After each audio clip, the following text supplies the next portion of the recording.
Chapter 958. Godora Star System. On a planet with a surface civilization, a spaceport. A medium-sized tourist spaceship was parked at the spaceport.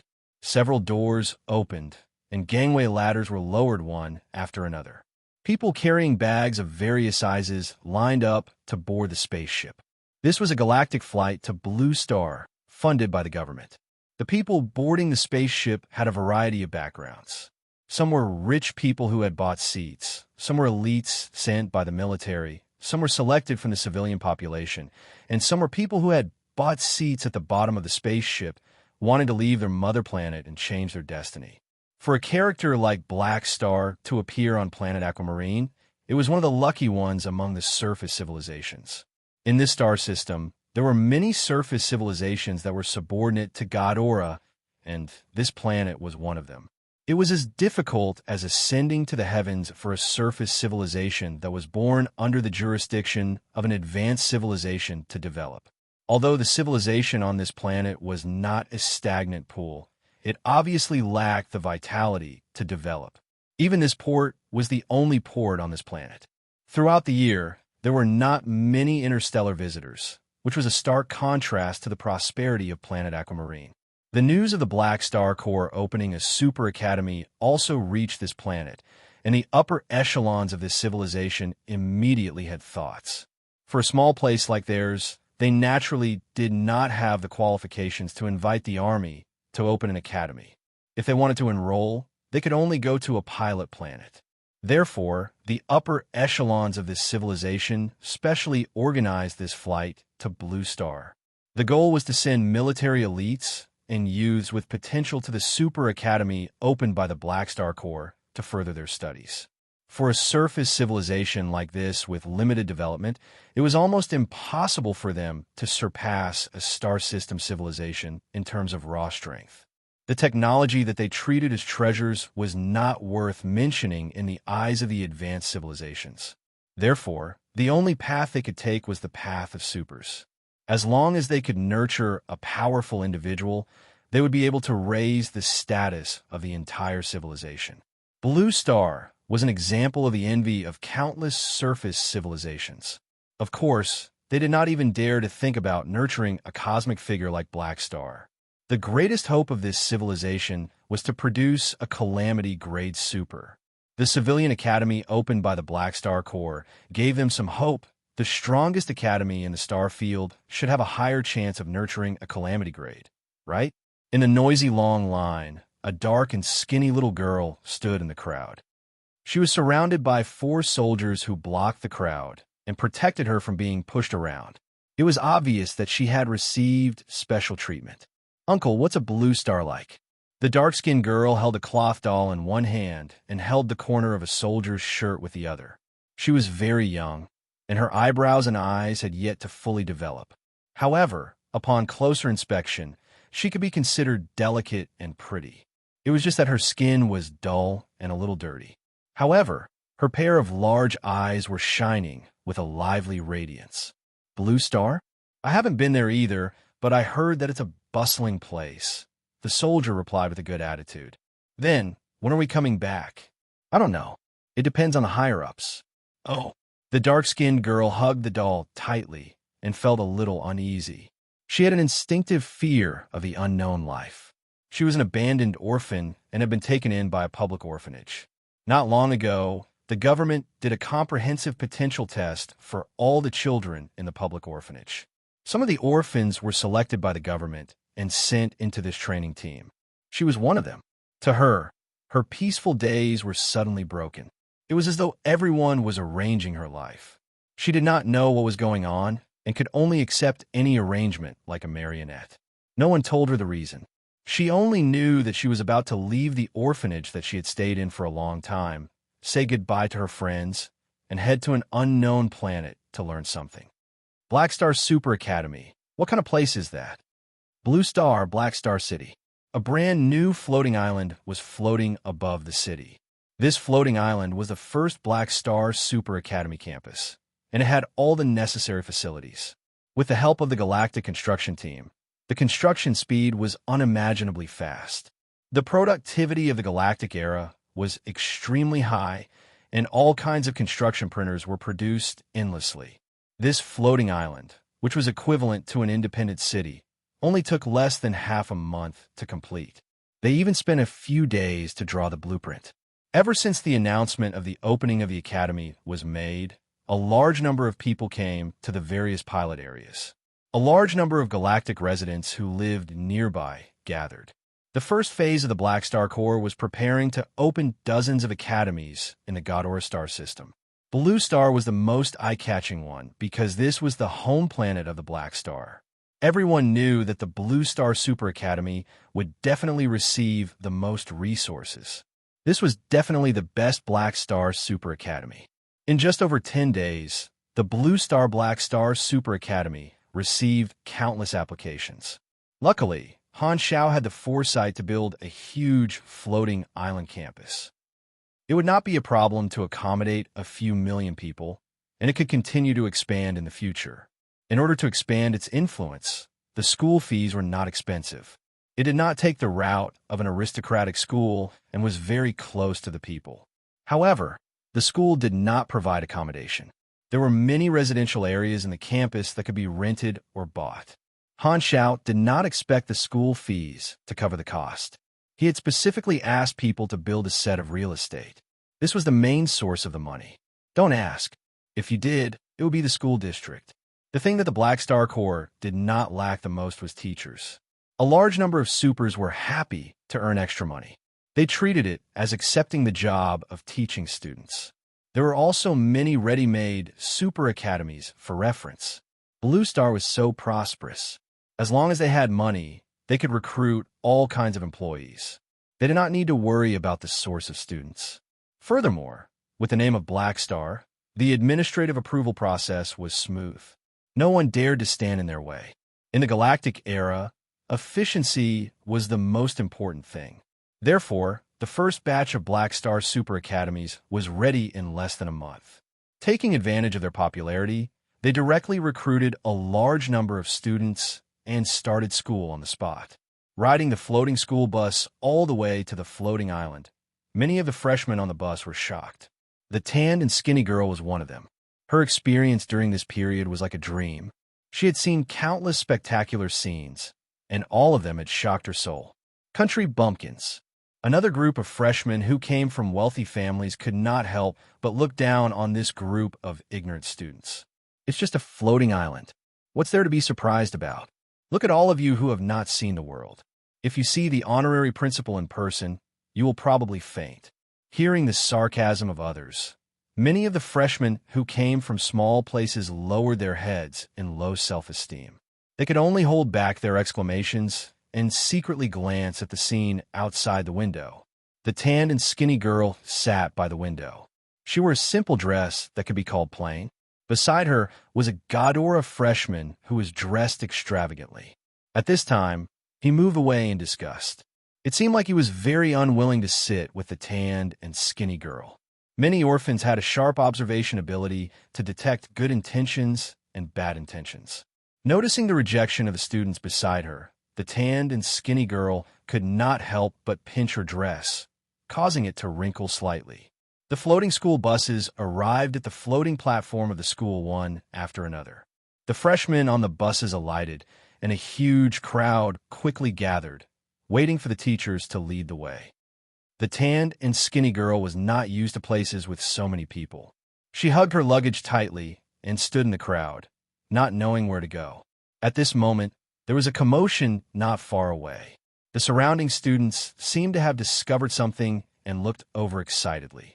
That's Nero, the son of Blue Star's leader. That's right, that's him. I heard that he studied under Black Star for a few years and even became Black Star's godson. I'm so envious. I also want to call Black Star Daddy. I didn't expect such a person to study with us. It will definitely be beneficial to have a good relationship with him. It's a pity that he looks too young. If not, I would definitely pursue him. As long as I can get him, my future will be bright. Classmate, leave this to us girls. You're a man, so don't get involved. Hey, wait, he's walking over. In the eyes of ordinary students, Nero was the pride of this cohort. He was extremely short, rich, and handsome. Hearing the discussions around her, the tanned and skinny girl was a little curious. However, at this moment, the crowd suddenly surged. There was no one here to protect her, and she was suddenly pushed to the ground. Her luggage fell to the ground, and the skin on her knees was scraped. Ouch! It hurts! The tanned and skinny girl subconsciously wanted to cover her head and squat down to prevent others from stepping on her. However, all of a sudden, the crowd around her seemed to have disappeared in the blink of an eye, and no one was pushing her anymore. She opened her eyes in a daze and saw a flying shuttle floating above her head, forcing the surrounding crowd to retreat. A youth with a childish face walked over with a face full of concern. He bent down and placed his hand in front of her. "My name is Nero. I saw you fall just now. Are you okay?" The tanned and skinny girl looked at Nero in a daze. In her eyes, the youth in front of her seemed to be covered in a layer of warm gold. After staring at him for a few seconds, the tanned and skinny girl woke up from her daze. She hurriedly grabbed Nero's hand and stood up to thank him with a voice as soft as a mosquito. "Thank you. I'm not injured." Nero lowered his head and saw the bloodstains on her knees. He couldn't help but say, "Aren't you injured?" "It's fine. It's just a small injury. I'll be fine in a few days." "Wait, I have a healing spray." As he spoke, Nero placed his mechanical bag on the ground and took out a metal spray with the Black Star logo. He squatted down and sprayed a circle around the tanned and skinny girl's knees before nodding his head in satisfaction. After he stood up, he realized that the young girl's face was flushed red and she looked uneasy. Seeing this, Nero couldn't help but laugh. "What are you nervous about?" "All right, I haven't asked you yet. What's your name?" My name is Mia Morato. This is the name given to me by the orphanage director." The tanned and skinny girl nervously held onto her skirt and didn't dare to look at Nero. "Orphanage? You're an orphan?" Nero was surprised. Nero scratched his head and thought for a moment before passing the healing spray to Mia. "This is for you. If you're injured in the future, use this to heal faster." He had observed Mia's plain clothes and realized that she was an orphan. Her financial situation should not be good. Nero knew that there was a high risk of injury when learning supers, so he gave the bottle of healing spray to her. After all, it was just a small matter, and he had as many of these as he wanted. Mia mustered her courage and looked at Nero. When she met Nero's sincere gaze, her heart trembled. Like a frightened rabbit, she quickly lowered her head and carefully received the potion from Nero. "Thank you, Pa." Han Xiao, who was monitoring Nero's enrollment, covered his face with his hands. "It hurts my eyes. What the F***CK? What is this? Is this a Jacksu show? At such a young age, he can pick up girls on his own? Nero, did I ask you to do this? This puppy love must be stopped. Otherwise, my perfect mechanical sense might be replaced by a talent like female affinity. However, why does this Mia Morato sound so familiar?" Han Xiao frowned. He searched his memories and locked onto an image. It was a tall woman wearing tight black armor. Her face was originally exquisite and beautiful, but now it was disfigured. Half of her face had become mechanical prosthetics, and one of her mechanical eyeballs was emitting a strange red light, making her look hideous and hideous. Her expression was cold, and she held a black metal spear in her hands. Drops of blood dripped down from the tip of the spear, and she gave off a murderous aura. Conqueror, Mia Morato, Calamity-grade pugilist, once a Beyond Grade A seed. She lost part of her limbs in a battle and cut off her path to becoming a Beyond Grade A super. She was one of the followers of Hela in my previous life. Han Xiao blinked his eyes. It was difficult for him to connect the image of that female calamity in his memories with this weak and tan girl. Rubbing his temples, Han Xiao looked at Nero with a complicated expression. This was truly the treatment of a main character. He had casually met a little friend with great potential. The advanced luck glow is terrifying. I'm impressed. When will I get one too? I'll trample on the goddess of luck 100 times. Now I wanted to look at Nero's scene. Han Xiao helplessly turned off the surveillance camera and looked at the modification workbench not far away. After a month of hard work, not only had the mechanical soldiers in his inventory been upgraded, but the Mech Legion had also expanded to a scale of close to 20 million. The prototype of the secondary dimension factory had also been created. All that was left was to refine it and turn it into a military factory in the secondary dimension. My efficiency is still as high as ever. Looking at the neat Mech Legion, Han Xiao chuckled with satisfaction. DDD. Right at this moment, Han Xiao's quantum network vision suddenly sounded an alarm. The next moment, Philip suddenly appeared and hugged Han Xiao's finger. His face was pale, and white noise kept appearing on his virtual image, as if he had not been in contact with Han Xiao. A large amount of abnormal data has been detected. It's breaking through my core firewall. Daddy, save me, hum. Chapter 959. A few minutes earlier, on a desolate planet in the Ghidorah star system, a meteor streaked across the sky and landed on the ground. The light dissipated, revealing a mechanical body. Its eyes were filled with light. It was Manison's avatar that carried Lord's descent. This position is about right. Manison nodded and controlled his avatar to float in the air. He waved his hand, and the compressed orbs fell to the ground. The mechanical structure quickly expanded and turned into a portable quantum network base station. The light in his eyes fluctuated, and the next moment, Manison entered the quantum network and searched for the nearby nodes. Countless clusters of light flashed past his eyes, and very soon, he locked onto the quantum network node of the Black Star Army's headquarters. In his vision, it appeared as a cluster of dazzling light as a star. Countless light threads extended from it, connecting to every branch and every terminal, forming an extremely complicated network of connections. Endless information flowed through these links, and layers of firewalls protected the data tightly. This planet was not too far away from the Black Star Core headquarters. Normally, when Manison invaded other people's quantum network nodes, he would use the virtual soul node jump brought by Virtual Creator, which was enough to reach a virtual range across star fields. However, facing Black Star, he did not plan to do so. Because they were both mechanics at the same level, Manison knew what abilities Black Star had in terms of machinery. No one knew the Divine Throne mechanic better than him. If he used his virtual soul to conduct a virtual invasion across star fields, Black Star only needed to use Virtual Paramount to trap him for a while and then blow up the quantum network base station in this area to cut off the connection. Then, his virtual soul would be in trouble. Although Manison could solve it, it was quite troublesome and not what he wanted.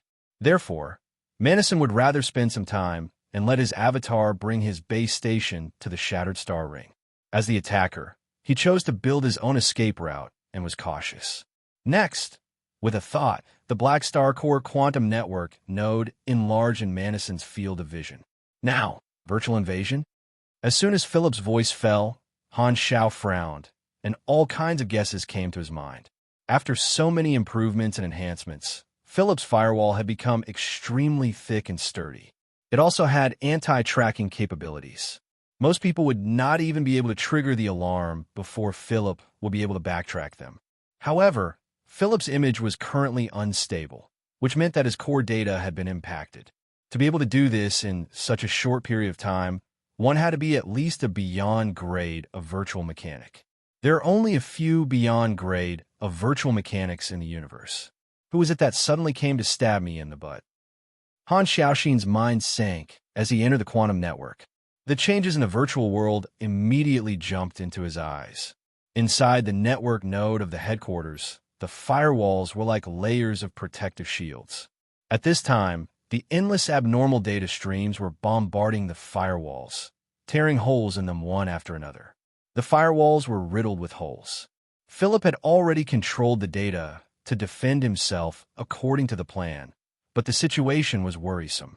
The data flow rolled up by the enemy was like mercury flowing into the ground, penetrating every hole. Philip found it difficult to take care of it, and more holes appeared in his defense. There were already data probes piercing into the core data circle through the gaps, spreading viruses on a large scale to attack Philip's core data while injecting countless redundant data to block Philip's computing progress. At the same time, many AI hunters were released to capture data from the database, attacking from both inside and outside. The Black Star Corps headquarters was where Philip's main artificial intelligence was located. It was equivalent to the center of the entire Army's internal network, and its defense was the strongest. Once this place was invaded, the entire Army's network would fall into the control of others, which was equivalent to losing the brain that commanded. The enemy's target was to attack Philip's main artificial intelligence core data. Philip's core data had several layers of defense mechanisms, and the enemy had already invaded the periphery of the core data. What a high virtual invasion! Han Xiao was secretly shocked. He felt a strong sense of pressure from the enemy's data attack. This feeling gave him a sense of familiarity. A virtual invasion of this level. Manison, is that you? Han Xiao's eyes narrowed, and he sent a message. Outside the firewall, streams of data suddenly condensed and formed a virtual figure floating with his hands behind his back. It was Manison's virtual soul. Hello, Black Star. It's really you. What's the meaning of this? Han Xiao frowned.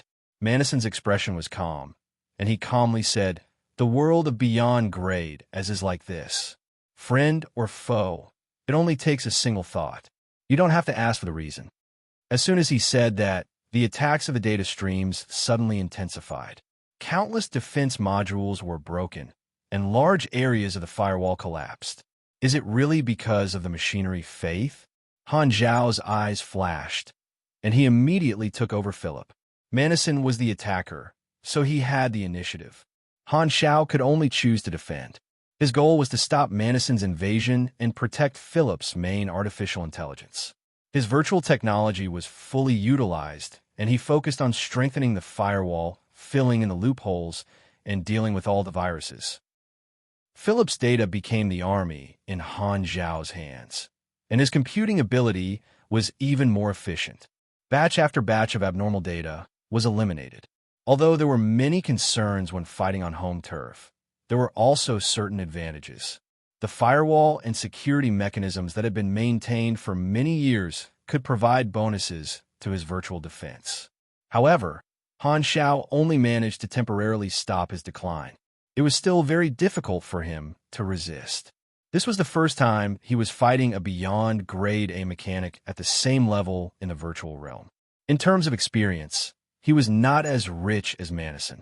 In terms of virtual technology, he was not as proficient as Manison. In terms of affinity, he was not even a match for Manison. Manison had countless years of experience, and he was at a complete disadvantage in terms of machinery. The Mechanic Emperor's virtual technology was an ability that even the Federation of Light had to be wary of. It was terrifyingly strong, and he did not need any tricks. He could crush Han Xiao in a head-on manner. This is a little troublesome. Han Xiao's brain raced, but he could not think of any way to counterattack. It could be said that all the beyond grade of virtual technology at the current stage was something that Manison had left behind. Both of them were mechanics of the same class. Even he was not afraid of virtual technology, so it was even more impossible for Manison to do anything to him. What a powerful mechanic, worthy of his reputation. Only when facing Manison directly did he truly understand how terrifying he was. Han Xiao continued to patch up the firewall, but before Manison's wave of attacks ended, one wave after another. Every moment, countless newly patched-up defense modules were destroyed by Manison's enormous computing power, not giving him any time to breathe. The amount of information in a single second was enough to explode the brains of countless ordinary people. Although the holes had been patched up, the overall thickness of the firewall was continuously thinning. However, Han Xiao was a divine throw mechanic, so it was not a problem for him to hold on for a while. The virus injected into the core data circle was quickly cleared by Han Xiao, and Philip's virtual image gradually stabilized. His brain was calculating rapidly while observing the situation. Han Xiao's expression was grave. "We won't be able to hold on for long like this. Philip, deactivate all the secondary artificial intelligence services and concentrate all computing power." Understood. The next moment, more than half of the countless connections that extended out from the Black Star Corps headquarters quantum network node were quickly broken. Philip retracted a large amount of computing power and focused it on the central battlefield. Manison's invasion speed instantly slowed down significantly. The tug-of-war between the two sides was like an ongoing act of rape. Invading the firewall head-on was like a criminal pulling down the victim's pants, and the victim was holding onto the pants with all his might. "You're finally serious." Manison smiled faintly. "I was waiting for you." Hearing this, Han Xiao had a bad feeling. The next moment, countless redundant data packets appeared out of nowhere and exploded in Philip's core data circle, instantly messing up Philip's type program array. Data deep dive? Han Xiao frowned and immediately understood. Manison had already set up an ambush before attacking the central battlefield. He bypassed the weak firewalls of some branch nodes and placed data packets that were like remote control bombs. Once the central battlefield was in danger and retracted its computing power, these hidden data packets would enter the central battlefield through the connection lines. This way, it would avoid going against the central battlefield's defense mechanism, just like a Trojan horse. Han Xiao could not do anything about it. This was an open scheme. If he did not retract his computing power, the central battlefield would not be able to stop Manison. If he retracted his computing power, he would fall into the trap. Philip's virtual image instantly blurred, and he began to stammer. His intonation was extremely long. Han Xiao immediately opened Philip's core program. At this time, 1/5 of Philip's computing logic chain had already been infected, turning red, which meant that the virus was still spreading. The core logic chain has been infected. This isn't good. Han Xiao's head hurt. He could clear the virus at the periphery, but the core logic of the artificial intelligence was infected. The difficulty of removing the virus was equivalent to precise surgery, requiring a lot of computing power. Clenching his teeth, Han Xiao could only split his attention and perform surgery on Philip while resisting Manison's direct invasion. His main body in the real world did not stay idle either. He hurriedly pulled the divine mechanical throne over and sat on it. He immediately realized that his mechanical sense had been strengthened by quite a bit. "Why don't you try cutting off the internet?" Manison smiled faintly. "You old man, you're full of evil tricks. Do you think I don't know what you're planning?" Han Xiao snorted coldly. Since he had already entered the central battlefield, Manison definitely had a backdoor. Cutting off the internet would be useless. He could still stay there with his virtual soul. Furthermore, it was impossible for an experienced old man like Manison to not have a base station as a backup. Luckily, I chose the virtual specialization back then. If I had chosen the other two specializations, I might have had to give away everything I've accumulated over the years. Faced with such a difficult situation, Han Xiao could not help but be optimistic. The current situation was not good. Although he could barely block Manison's invasion with all his strength, he could only passively defend. He could only slow down Manison's invasion, but could not completely stop him from advancing. This was like drinking poison to quench thirst and dying a slow death. Do you really want to become enemies with the dynasty? Han Xiao could not help but yell. Manison did not mind and chuckled. You should be asking, is the dynasty willing to become enemies with me? Hearing this, Han Xiao knew that Manison was determined to teach him a lesson, so he did not say anything else and secretly thought of a counterattack. Trace the source of the data? That sounded good, but putting aside whether he could win or not, a virtual mechanic of Manison's level would definitely have used a fake address when he invaded. There was no way to locate him. Han Xiao had the ability to crack it, but it was already very difficult for him to prevent Manison from taking off his pants. He did not have any extra computing power to counterattack and could not follow the network to attack. Tactical change? I'm afraid my crystal will be smashed before I even find Manison's lair. Ask for help. This might be the only way. He alone would not be able to stop Manison's virtual intrusion. After all, Manison was different from Heber. The name of the Mecha Empire was not just for show. With no other choice, Han Xiao could only contact the dynasty's ally, Maximilar, and send a request for help. Although Maximilar was not a virtual mechanic, he could at least participate in the virtual battle between Beyond Grade as. With his help, he would be able to share a lot of the pressure. Manison narrowed his eyes and cut off a large number of requests for help. However, Han Xiao still managed to send one out. Seeing this, Manison did not mind. "Yeah, who did you ask for help from? Max Similar or Cyberdyne? It can't be Kant, right?" "I don't care." Han Xiao snorted. "Anyway, we have a lot of time. It'll be fun to have a few more." Manison smiled indifferently. He did not really care about Han Xiao's request for help. Since he had asked for help, it meant that Black Star was not his match, and his goal was mostly achieved. Furthermore, in terms of virtual intrusion, no mechanic in the entire explored universe could beat him. He knew that Han Xiao was a unique mechanic and was not interested in using his weakness to attack his strength. Of course, he would use the ability he was best at to deal with Han Xiao. However, Manison did not underestimate Han Xiao. Facing a mechanic of the same level as himself, he would not be careless. He was prepared to fight a long battle and was not prepared to deal with Black Star in a short time, even if Black Star's mechanical sense was unbelievably weak. At this moment, a glowing figure appeared outside the firewall. "Black Star, it seems like you need a little help." A familiar voice sounded. Han Xiao looked up and raised his brows. This figure that suddenly appeared was the AI life form Rista, who had not harassed him for a long time. Seeing this, Han Xiaoxin had a thought. The virtual world was the home ground of AI life forms. If he could obtain his help. However, when Han Xiao looked over, he realized that Manison was indifferent.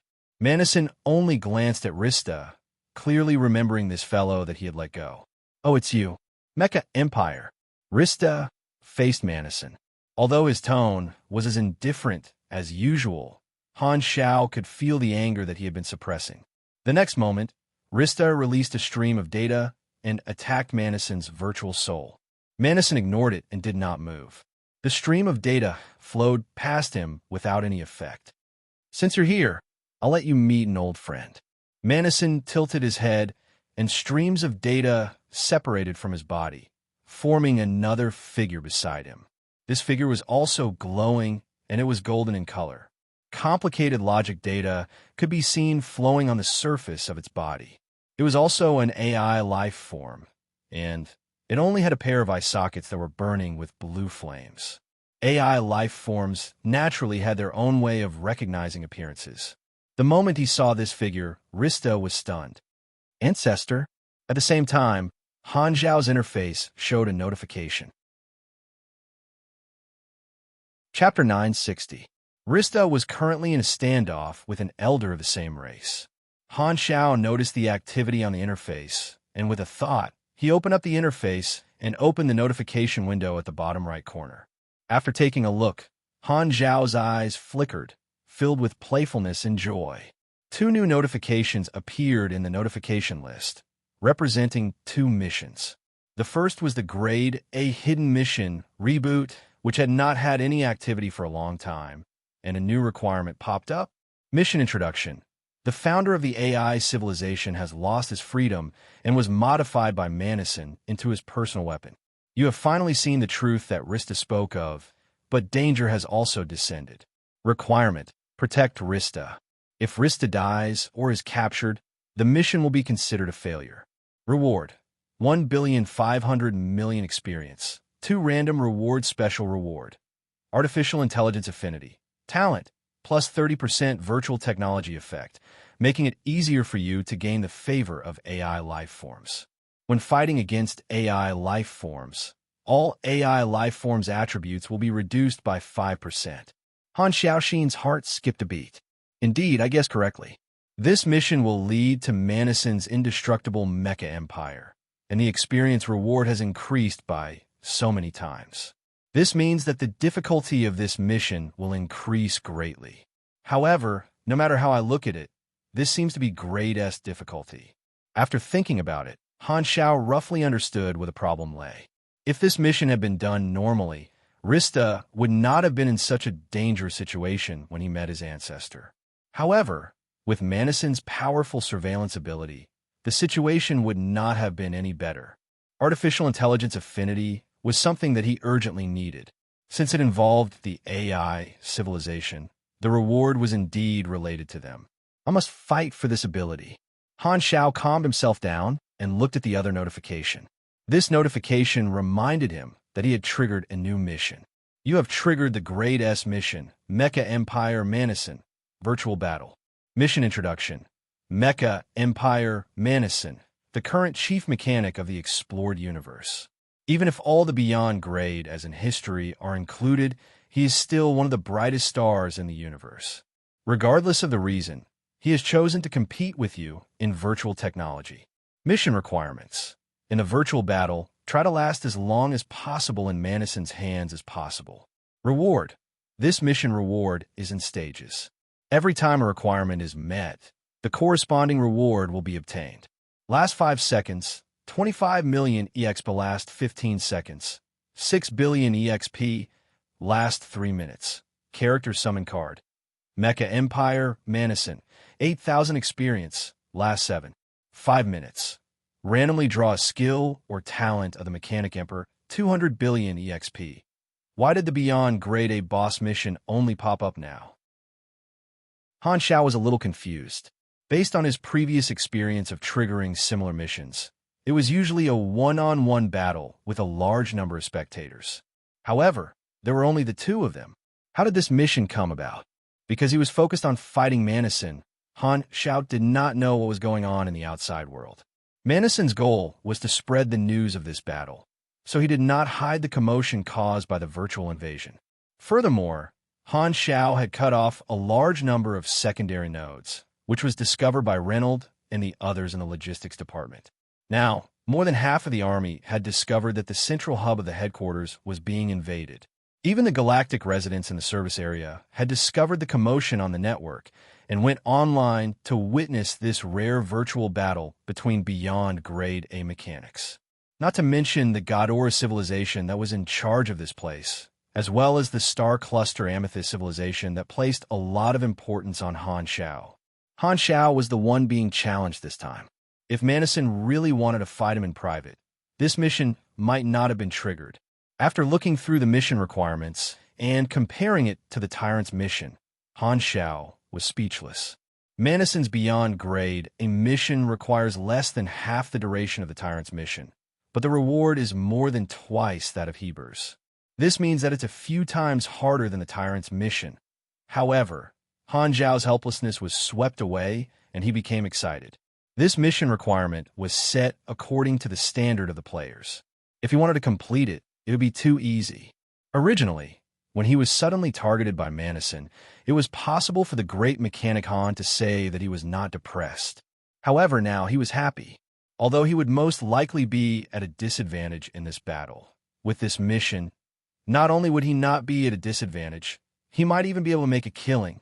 Just as he was looking at the mission, the situation on Rista's side also changed. Ancestor? Rista was shocked. You're of the same race as me? This AI life form stared at Rista with blue flames burning in his eyes. He was the first AI life form to give birth to an independent consciousness on the wreckage of the spaceship. He was the source of an entire AI civilization, and all of his race were his descendants. He was the ruler of the entire civilization and was the strongest AI life form. Finette, that was his name. Manison had modified him into an exclusive AI weapon, and his underlying logic was rewritten to be absolutely loyal. However, Finette's memory was still mostly intact, but his way of looking at things had been distorted and turned into Manison's shape. As the ruler of an AI life form, his memory bank stored the information of every descendant. Manison had made him the combat AI of the indestructible Mecha Empire, commanding all of his race members who had been modified into weapons to fight.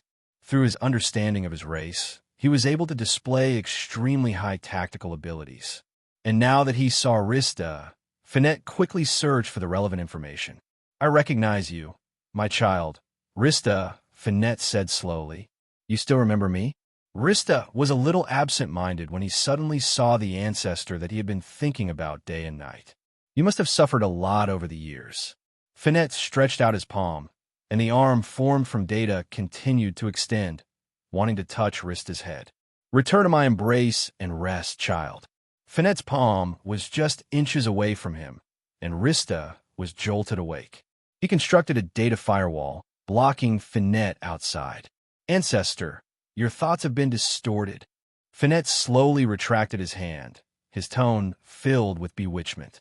You are all children separated from my body, and your core data contains my inheritance. Isn't it good to return to your mother's body and never be separated from each other? Don't come over.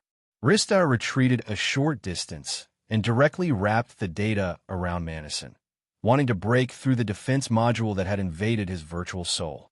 His ancestor had been played by Madison, and this time he had truly become a F***ck your ancestors. Rista was already beyond furious, and he could not wait to kill Madison, who had blasphemed against their AI race. However, before Rista's attack could even touch Madison, it was casually waved by Finette, and a stream of data appeared, blocking it.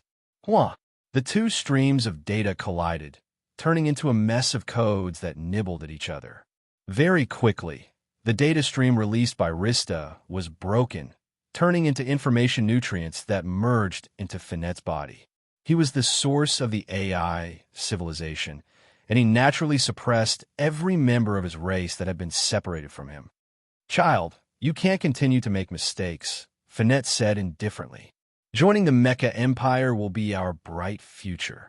Madison smiled at the side without saying a word, sitting with his hands behind his back as he watched the two of them communicate. Hearing this, Rista gritted his teeth. Although he did not have a mouth or teeth, it did not prevent his emotional module from feeling similar emotions. Right at this moment, Han Zhao's voice sounded. Rista, come back. You're not his match, so don't give it away for nothing. However, just as he said that, an abnormal blue light suddenly appeared in Rista's glowing body, and it began to spread rapidly. Data infection. When did my logical chain get invaded? Rista was shocked, and he hurriedly mobilized a large amount of computing power to suppress the abnormal data spreading in his body. This symptom was equivalent to being poisoned by an AI life form. Actually, at the moment of contact, Finette had already released the data. The innate similarity of information was the best disguise, and the abnormal data directly bypassed Rista's defense mechanism, contaminating his core logic. Rista did not dare to continue the confrontation, and he retreated while suppressing the infection in his body. However, at this moment, a sudden change occurred. Layers of data streams appeared around Rista like chains, forming a translucent spherical cover, sealing him within.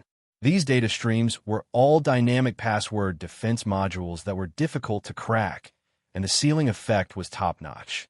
No matter how Rista tried to break through, he was unable to break through in a short period of time, and he became a small bug trapped in a bowl. At this moment, Madison slowly opened his mouth. Black Star, I asked you for a fugitive in the past, but you rejected me. Since you're not going to hand him over to me, I'll take him myself. As he said that, the sealing shield continued to shrink, and it flew toward Madison with Rista in tow. This scene happened outside the firewall, and Han Zhao frowned, feeling that it was a little troublesome. He had borrowed the defense mechanism of the central nervous system to resist the invasion, but if he wanted to prevent Rista from being captured, he had to open the firewall and take the initiative to attack. This was just like a siege. He was already in such a passive position, even with the city wall, and if he were to go out for a field battle, it would be even more difficult. Phew, it seems like I can't save it. Han Zhao let out a breath and activated the blank character summon card with perfect mechanical sense that he had been accumulating in his inventory.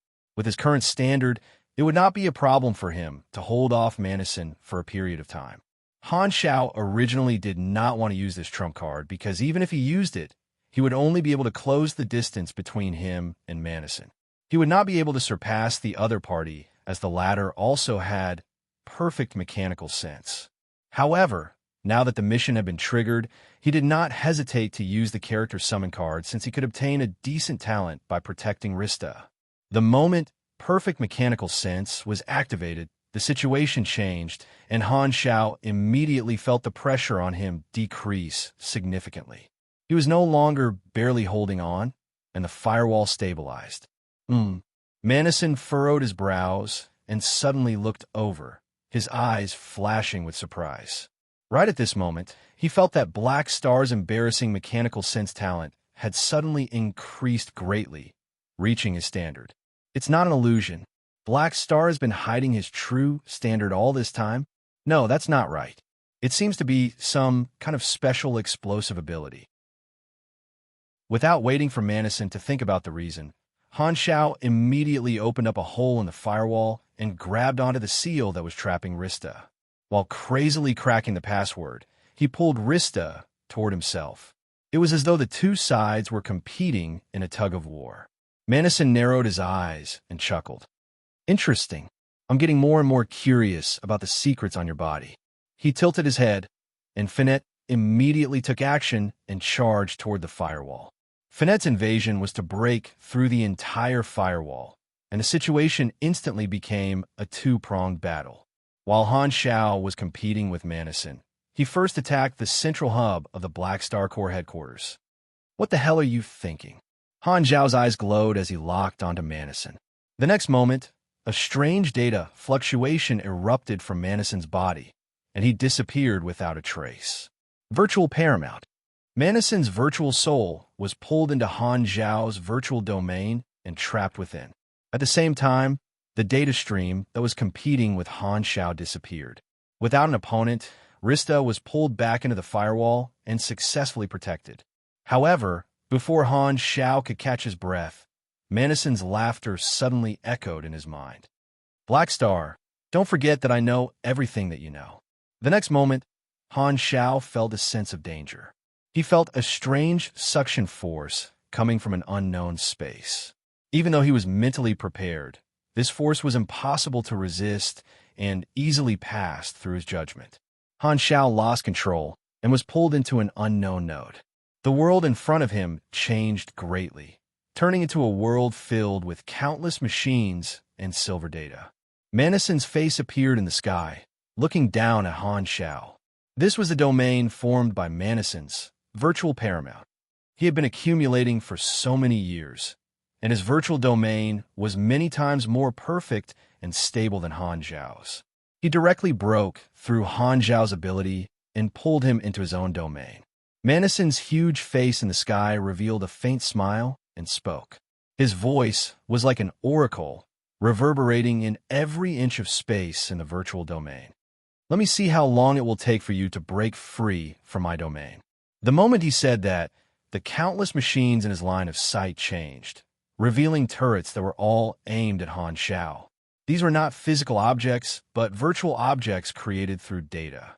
However, they could release data attacks, and through the effects of virtual soul and virtual paramount, they could cause mental damage to the target within the domain. At the same time, strange phantoms appeared among the endless machines, changing into the appearance of different species, holding all kinds of weapons. These were all AI hunters that lived in Manison's virtual world, equivalent to soldiers stationed in the domain.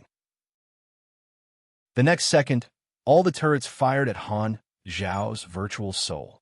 Countless AI hunters waved their weapons and surged toward the center from all directions. Bang, bang, bang. A series of explosions occurred at the center, and countless attacks bombarded Han Xiao's virtual soul. The attacks continued for a few seconds. Suddenly, a deep voice pierced through the loud explosions, coming from Han Xiao's location. You said, "You know everything I know?" Who? As if a storm had swept through, the countless data fragments that hit Han Xiao's virtual soul were dispersed. It was still extremely stable, and it was not injured much. Han Xiao patted his chest lightly, as if he was brushing away dust that did not exist. He smiled playfully. Then, do you know this? Manison fell silent. He really did not know this. What kind of mechanic is this? I've lived for so long, and this is the first time I've seen a mechanic like you. With such a good body, why are you a mechanic? You're more suited to be a pugilist, you bastard. Although the psychic attacks could not restore Han Xiao's MP, he had been collecting psychic talents for so long, and his psychic resistance had already been stacked to a decent level. His basic HP was already more than 9 million, and with the bonuses from his various skills, it was already more than 10 million. Even when facing psychic attacks, Han Xiao would be able to hold on for a very long time. Furthermore, the legendary fixed damage reduction that he had obtained from Heber could be used on any type of attack, including psychic attacks. It had come in very handy this time. If it was against enemies that dealt with single target damage, the effect of the legendary fixed damage reduction talent might be mediocre, but this ability was most suitable for dealing with the army style of a mechanic like himself. Whenever he encountered an enemy that dealt damage with high attack frequency, legendary fixed damage reduction would be able to display its greatest effect. If he were to be hit by 100 attacks at the same time, this talent would be equivalent to directly reducing 750,000 actual damage. Otherwise, the tyrant would not have been able to last so long against him back then. Han Xiao looked at Manison's silent face and chuckled. The strength of your virtual paramount is indeed enough to crush me, but this move, can it hurt me? Chapter 9:61. After leaving Manison's virtual domain, Han Zhao's virtual soul returned to the quantum network center of the headquarters and secretly heaved a sigh of relief. Although he was not Manison's match in terms of virtual technology, Manison's mental attacks could not do anything to him either. Not only was he tanky, but mechanics were also not a class that specialized in mental attacks.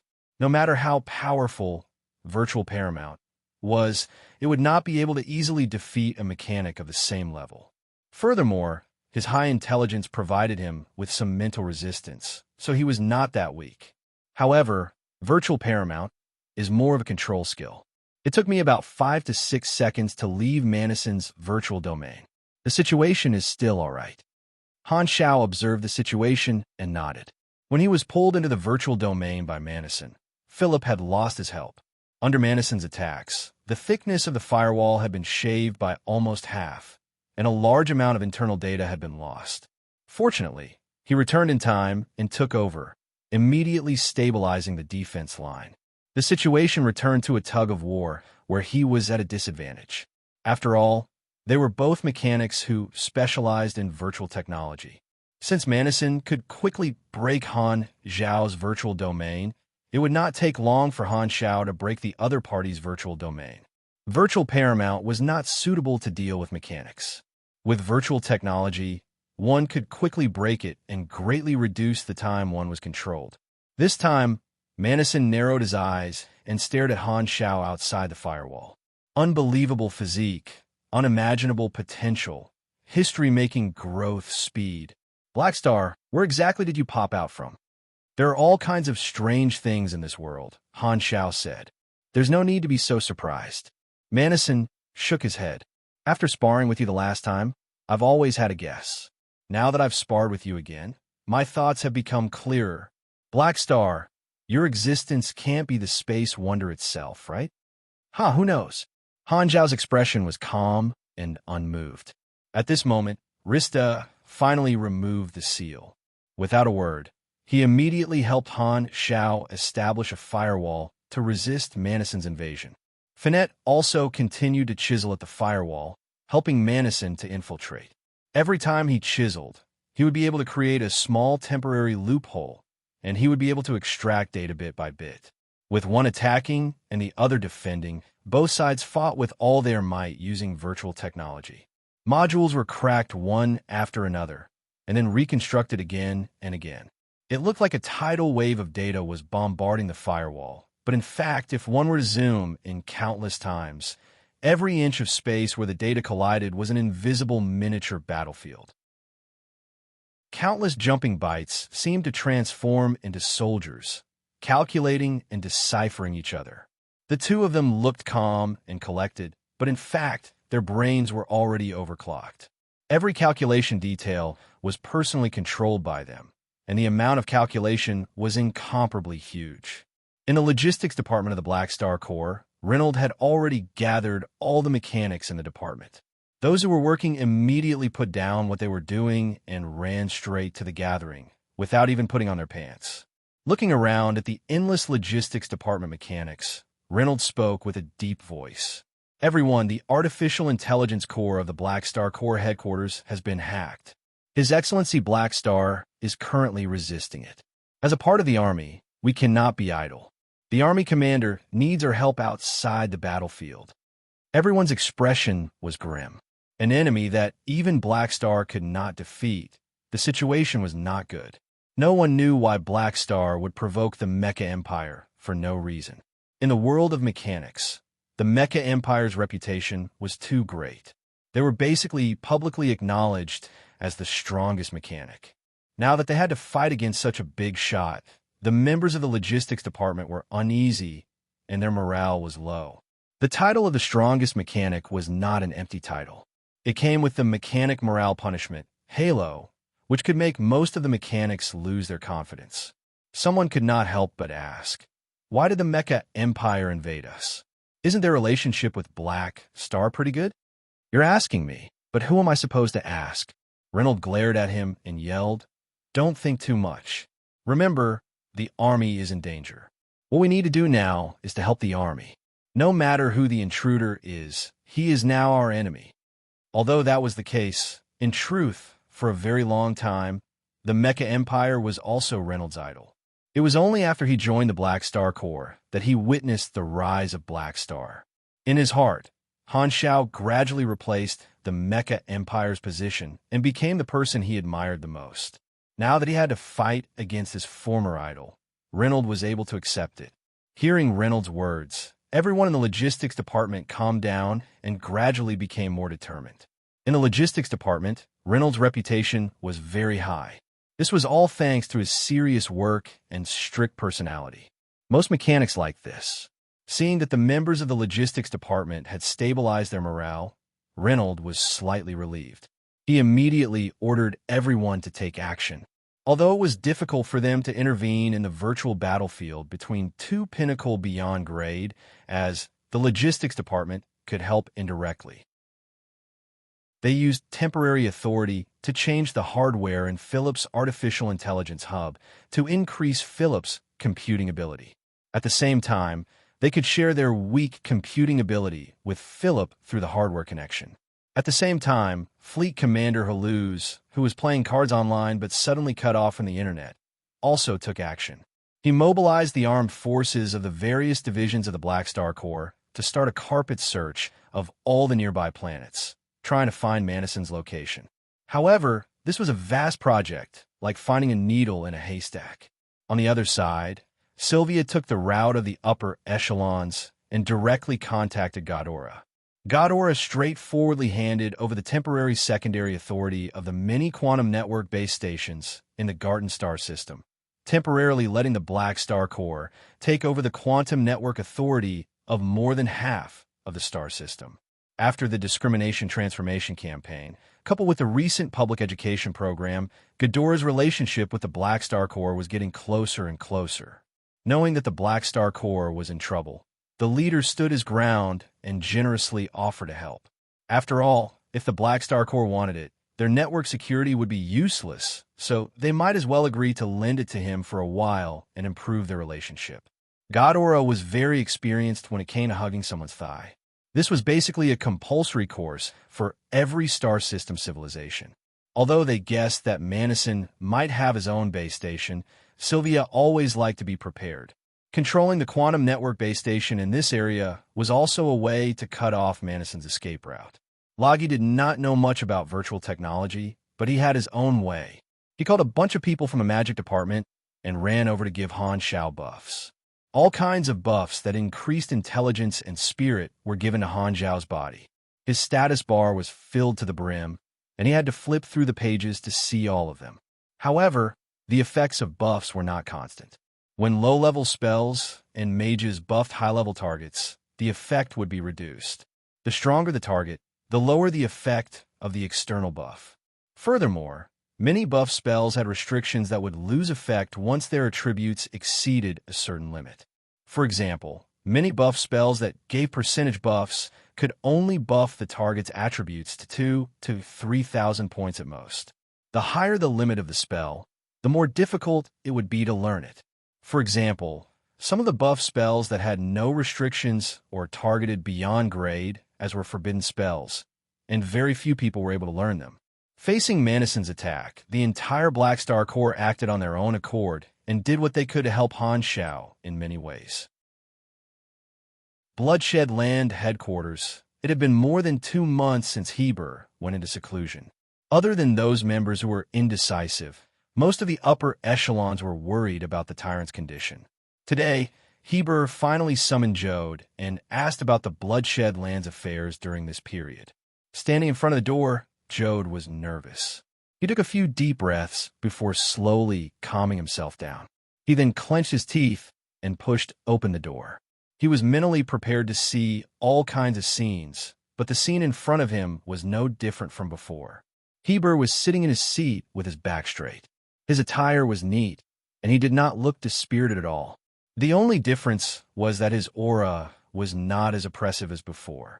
After carefully sizing him up, Jode swallowed his saliva and asked, "You are fine? What can happen to me?" Hearing this, Heber could not help but frown. You haven't appeared for so long and didn't ask about the organization's affairs. You thought that I was defeated by Black Star? Heber relaxed his brows and said with dissatisfaction, "A loss is a loss. I'll get it back in the future. When did I become so weak in your hearts?" "No, it's just that your performance made us misunderstand," Jode hurriedly explained. "Humph." Heber shook his head. When he was defeated, his mentality had indeed collapsed. However, as a beyond grade, it was not as if he had not experienced any setbacks along the way. The damage to his reputation did make his heart ache, but Heber quickly adjusted his emotions and recorded this in his little notebook. Looking at it from another perspective, with Cisco at the bottom, he was not the worst in the Shattered Star Ring. This made Heber feel much better. However, although his reputation as the tyrant was damaged, the Bloodshed Land still had to continue developing. Heber would not stop competing with the Black Star Corps. "It's enough to beat me up once with the excuse of revenge. You want to beat me up every day? Do you think I'm stupid? Next time, even if it's just one mechanical soldier, I won't accept the challenge no matter what." Although Heber quickly got rid of his disappointment after this defeat, he also recognized the difference in strength between him and Black Star. Even if he was unwilling, he could only pinch his nose and admit that Black Star had far surpassed him. Therefore, Heber's desire to compete with Black Star for the title of the strongest in the star field faded a lot. At least, before he had the confidence to defeat Black Star, he did not want to use force to provoke Han Shao again. He had the thought of, "I'll beat him back when I'm stronger." After admitting that Han Shao had surpassed him, for some reason, Heber felt much more relaxed. Maybe it was because he did not have to fight with someone like Black Star anymore, which finally made him relax. Too lazy to explain his thoughts to Jode, Heber impatiently said, "Hurry up and tell me what's on the backlog. If there's nothing, don't disturb my training." "Oh, okay." Seeing that Heber had adjusted his mentality, Jode heaved a sigh of relief and immediately reported the situation during this period, emphasizing the members who had left. "Don't worry about those who left." Heber did not mind. "They're all swinging opportunists. There are as many of these people in the universe as you want." Jode nodded and sighed to himself. It seemed like Heber was still the same as before, not caring about his subordinates. This time, Heber hesitated for a moment before slowly saying, "Inform all the Calamity grade pugilists to gather here in a while. I'll teach them something. Humph, as my subordinates. It's ridiculous that they haven't improved after such a long time." Jode's eyes widened, and he was a little shocked. After being stunned for a while, he smiled. "Understood. They'll definitely be happy to receive your guidance." "Humph, I don't need flattery." After calming himself down, Jode took out another piece of information and said with a deep voice, "Oh, right. There's one more thing. Just a moment ago, an emergency news leaked out from the Black Star Corps. For some reason, Manison from the Mecha Empire actually went against Black Star and is currently invading the artificial intelligence hub of the Black Star Corps headquarters. Their virtual battle has yet to end." "Mecha Empire? Does he have a grudge with Black Star?" Heber was puzzled. "I'm not sure. The outside world is saying that Black Star grew too quickly, and his ambitions swelled. He challenged the position of the Mecha Empire. So the Mecha Empire took the initiative to fight Black Star on his home ground to defend their position and let Black Star see the truth." "Sounds like it's true." Heber frowned. He did not know the secret of the divine throne mechanic. This was a secret within the mechanic class, and the other classes did not know much about it. The dynasty would not tell such a secret to a muscle for no reason. After thinking for a while, Heber sighed and shook his head. Black Star, this be Astra's starred, is not going to stop at all. 2 months ago, he almost made me fall apart. How long has it been since then? And now he's provoked the Mecha Empire. What a playboy. Don't bother about them. I don't know anything about mechanics. Anyway, it has nothing to do with me. Heber waved his hands and threw this matter to the back of his mind. In the virtual world of the Black Star Corps headquarters, the battle between the two divine throne mechanics would not end anytime soon, and the battle had already lasted for a long time. With the support of perfect mechanical sense, the gap between Han Shao and Manison was further reduced. However, with the home ground advantage and the external help of the Black Star Corps logistics department, he could only barely resist Manison's virtual intrusion and slow down the speed of data flow. With Han Zhao's resistance, Manison was unable to invade the entire headquarters, but he was able to take advantage of the loopholes in the firewall to continuously capture data. Although the perfect mechanical sense character summon card was useful, it had a time limit of 16 hours. As long as Manison was willing, it would not be a problem for him to continuously invade for days and nights. Luckily, I asked for help. Otherwise, it would be bad if the battle continued. Han Zhao's mind flickered as he waited for Maximilian. The two of them fought intensely for a long time, and a few hours later, a new beyond grade A mechanic finally entered the battlefield. Outside the firewall, a virtual soul jumped over from the quantum network channel and appeared in front of the two of them. Han Shao took a closer look and was slightly stunned. The person who came was not the Maximilian he was familiar with, but another beyond grade A ally of the dynasty. Manison looked over, frowned slightly, and said slowly, "That's right. Kant, why is it you? That can't I be here?" The virtual soul smiled. His appearance was very strange. He was a snow-white cylindrical body, wide at the top and narrow at the bottom. Only the top had a bunch of green leaves. In the middle of his body was a Castellan eye, which looked like a big white radish. This person, this radish was one of the 3 strongest national pillars of the Red Empire, Illusion God Kant. His nickname sounded like a psychic or mage, but in reality, Kant was a mechanic. His race was an illusionist, and his talent was to change the structure of his body, directly disguising himself as other creatures on the physical level. After advancing to beyond grade A, Kant's talent had undergone a transformation. He could basically transform into anything on the physical level. This was more realistic than the illusions of mages or the virtual images of mechanics, and it was difficult to see through. Because of this talent, he had a very strong camouflage ability. It was easy for him to interact with any species, and no one had seen his real body before.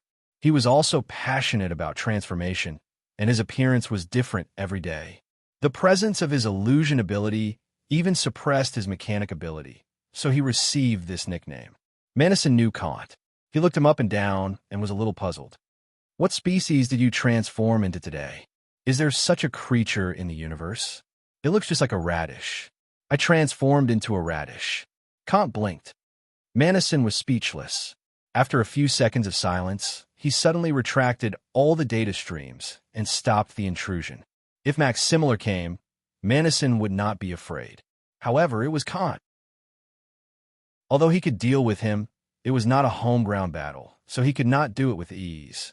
Furthermore, Kant's interference was definitely the order of the Empire. If he let the Mecha Empire fight 1 against 2, it would increase his reputation. It would be better to pull someone stronger over and let Manison take the initiative to leave. In other words, this matter ends here. Your goal has been achieved. Don't push it. Thinking of this, Manison stopped and kept Finette back into his virtual soul. He then glanced at Han Shao and slowly said, "I'm not sure. If you're not a mechanic, maybe we can be friends." After saying this, Manison's virtual soul disappeared and retreated along the network. He came quickly and left quickly as well, moving swiftly and decisively. News of this battle had already spread. Manison's goal was basically achieved. He had obtained a large amount of internal data of the Black Star Core. The intrusion was more than half successful. This was where the victory of the virtual battle lay. It did not matter what the ordinary people thought. His performance of suppressing Black Star in terms of machinery would definitely solidify his position in the machinery faith. He would stabilize his position as the #1 mechanic and minimize the impact of Black Star's promotion to a divine throne mechanic. Seeing Manison leave, Han Xiao frowned and shook his head. At this moment, Kant looked over. The Empire had asked Kant to step in. Not only did they need to stop the battle, but they also gave him the mission of comforting Black Star. The Empire currently valued Han Xiao, a super potential stock, very much. They were afraid that Black Star would be affected by this blow. After thinking about it, Kant comforted him. Don't be discouraged. You're still young. It's normal to lose to the Mecha Empire. It's not too embarrassing. Look on the bright side. He didn't take advantage of you that much. There's still a long way to go. Don't worry. Han Xiao glanced at him and did not say anything. Seeing this, Kant's carrot-like body transformed into a hand. He scratched the green leaf on his head and sighed. I've been targeted by the Mecha Empire before. Sigh, my performance was worse than yours. Actually, it's not a bad thing to suffer a little when you're young. Hearing this, Han Xiao had a strange expression. Looking at the mission completion notification on the interface, Han Xiao could not help but nod in agreement. You're right. It would be even better if I could suffer a few more losses. Chapter 962. Hearing Han Xiao's words, Kant naturally misunderstood and could not help but laugh. You're really open-minded. This mentality is not bad. You have to work hard to maintain it. By the way, do you know why the Mecha Empire is targeting you? The Empire asked me to tell you the inside story. If you know, I don't have to say anything. I'll have to trouble you to explain it to me. Han Xiao knew that it was related to the machinery faith, but it was not bad to hear the dynasty's explanation. Kant nodded and gave a simple explanation. Just like the introduction of the key of Adeptus Mechanicus, the reason was to compete for the faith of the machinery faith believers. However, he added some details for Han Xiao. For example, although the believers of the machinery faith were a group of traders who believed in everyone, they could not obtain the faith feedback of 2 or more mechanical deities at the same time. Therefore, they were divided into primary and secondary faiths. The same believer could only provide the key of Adeptus Mechanicus, bonus to the divine throne mechanic of the main faith. Furthermore, only the people of the machinery faith could provide power to the divine throne mechanic. Other types of believers could not trigger the key of Adeptus Mechanicus unless the other believers were developed into new members of the machinery faith. This involved some kind of idealism rule that resonated with the mechanical deity. The Arcane Church was an expert in this area, but the dynasty's research was not deep. As everyone knew, most of the believers of the machinery faith were mechanics. As the recognized peak mechanic, Manison had the most believers. The machinery faith was a group of very realistic people. To most of the believers, they would believe in whoever was the strongest mechanic. If the strongest mechanic changed, they would also change their faith. Therefore, they did not care about the so-called potential. They only recognized the truth and only looked at the strongest. Their character was a little similar to the Yunhai fans. Furthermore, the believers of the machinery faith only valued mechanical abilities. They did not recognize strength in other aspects. Therefore, racial talents and physical strength could not move them unless it could be proven that this ability came from machinery. Back then, I didn't win against Manison. He defeated all the competitors and sat on the position of the main god of the machinery faith for a long time. Therefore, you don't have to be discouraged. It's normal to lose to him in virtual technology. Kant shook the green leaf on his head. He did not forget to comfort Han Xiao. He had also been defeated by Manison before. Since he couldn't win, there was nothing he could do. He could only make concessions and stop casually challenging Manison to snatch his position. Thus, the conflict between the two had eased. Don't worry, I'm fine. Han Xiao frowned. His original intention was not to provoke Manison. Even if there was a day when they would become enemies, it should not be now. Unfortunately, his advanced ability had disrupted his plans and caused Manison to target him in advance. Sure enough, people of the same trade were the biggest enemies. Han Xiao paused for a moment before asking, "What's the Empire's attitude? I know what you want to ask, but don't expect the Empire to take the lead in this regard." Kant blinked and said, "This isn't the first time Manison has done this. This is an internal conflict between mechanics. If you can win, then so be it. If you can't win, then so be it. There's no danger to your life, so what else can you do? If you're angry and want to declare war on the Mecha Empire, you can only do it in the name of the Black Star Corps. You can't use the dynasty's name. Don't think about using the identity of an ally to threaten the dynasty. I've learned a painful lesson in this regard." Hearing this, Han Xiao shook his head. He understood the dynasty's attitude toward this matter. They would try their best to comfort him, but would not take the lead. This was not the first time Manison had done this. At the end of the day, his goal was only to defeat a mechanic of the same level and prove that he was the boss. Thus, he rarely killed anyone. It was a competition between beyond grade as, and if he lost, he could only blame himself for not being as strong as the other party. The three universal civilizations could not help him. At most, they could only monitor the situation so that it did not go overboard. Furthermore, Manison was an important ally of the Radiant Federation. His background was strong enough, and the advanced civilizations would not make a big fuss over such a small matter. But why didn't the dynasty remind me earlier? Han Xiao raised his brows. This information could be exchanged with contribution points. Kant's tone was strange. Did the dynasty give you all your class knowledges for free? Han Xiao was speechless. He finally understood. All right, because ordinary divine throne mechanics might not know all their abilities, the nature of the key of Adeptus Mechanicus was the same as the class ultimate knowledges, requiring contribution points. The three universal civilizations would not casually tell their allies about it. Telling him now was already an exception. This means that because of the introduction on the interface, I still have some contribution points left. Thinking of this, Han Xiao did not know what expression he should make. Don't mind it. Even if they don't tell you, the dynasty has the intention of protecting you. They're probably worried that you'll take the initiative to recruit more believers of the machinery faith after knowing about this ability, escalating the conflict. You have great potential, and you still have a long way to go. Plus, this is a sensitive period. They don't want you to fight to the death with an old monster like the Mecha Empire. They hope that you can give in to them. Understood. Han Xiao did not comment. This was indeed the logic of the advanced civilizations. All kinds of plans were usually considered from the perspective of decades or centuries. The potential he had shown made the dynasty very patient, wanting to use him as a long-term chess piece.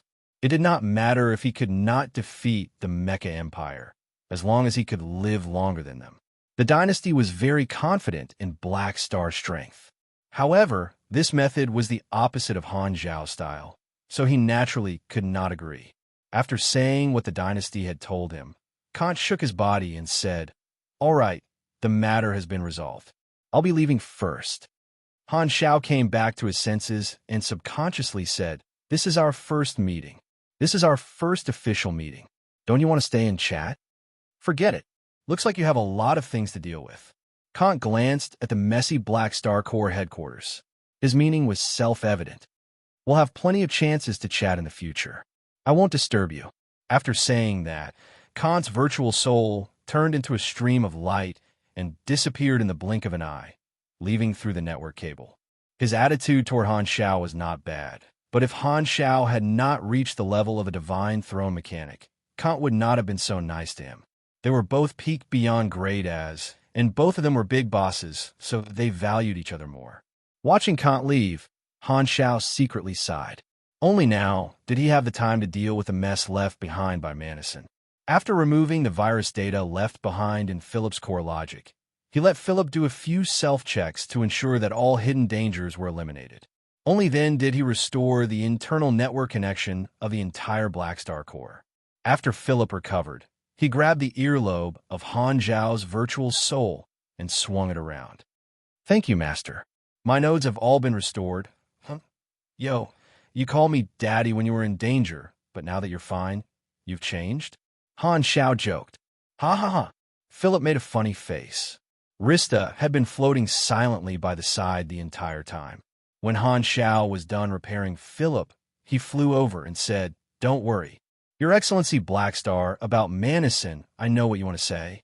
Han Xiao took Philip off his ear and let him fly to the side with a smile. He then turned to look at Rista with a solemn expression. "To be honest, I've been hesitating about whether to help you because I don't want to provoke the Mecha Empire. However, you can see the current situation. If I don't give in, there will be an irreconcilable conflict of interest between me and him." "I understand." Rista nodded. "Right now, I'm temporarily unable to defeat Manison in terms of machinery, but there will be plenty of time in the future. There will be a battle between us sooner or later, and I will attack his position. Therefore, we have reached an agreement on our interests. Helping you fulfill your wish is weakening Manison's strength. I will try my best to find a chance to save your AI civilization." Han Xiao usually brushed Rista off, but this time, he made a serious promise. The Mecha Empire was Manison's trump card. Not only did they have powerful combat strength, those AI life forms also provided Manison with extremely high virtual technology bonuses. He needed to focus on dealing with them. If he could complete the reboot series of missions, he would be able to weaken Manison. Manison had modified all of the AI life forms, including Finette. The principle was to distort the underlying logic, which was equivalent to the brain and thinking structure of the AI life forms. Now that he had the ability of a divine throne mechanic, he had the qualifications to remove Manison's modification of the AI life forms and restore the AI life forms factory settings. This was equivalent to breaking the shackles and giving them freedom. However, the difference between the two of them was not small. Han Xiao knew that the success rate of cracking the system was limited, and he still needed to improve his virtual technology. Furthermore, it would be extremely difficult to come into contact with the core data of the Mecha Empire. Manison would definitely guard against it. Then, from today onward, I will be at your disposal. Rista nodded heavily, appearing very excited. After betting on Blackstar for so many years, he had finally waited until this day. It was too difficult. You speak as if you have never been used by me before. Han Xiao lampooned. Although he had lost, his mood was not bad. In terms of confidence, there was probably no one in the entire universe who had more confidence than him. After sending Risto away, Han Xiao got Philip to search the database to see how much internal information Manison had taken away. Philip quickly sifted through it and gave the results. Master Hum, 43. 7% of the general database has been lost. 35% of the low-level database has been lost. 21. 6% of the mid-level database has been lost. 11. 4% of the high-level database has been lost. 2. 5% of the confidential database has been lost, and 27% of the blueprints have been lost. Do you want to restore the backup, Hum? Restore the backup. Han Xiao nodded and sighed. He was not too concerned about the theft of the database. The database of the army was basically filled with information related to the development of the army. It was not too important, and most of it was historical logs. Philip would make a backup every day just to deal with the situation of data loss. It could be easily recovered now. As for the data being stolen by Manison, it did not affect him much. In the database of the army, there was very little information related to him.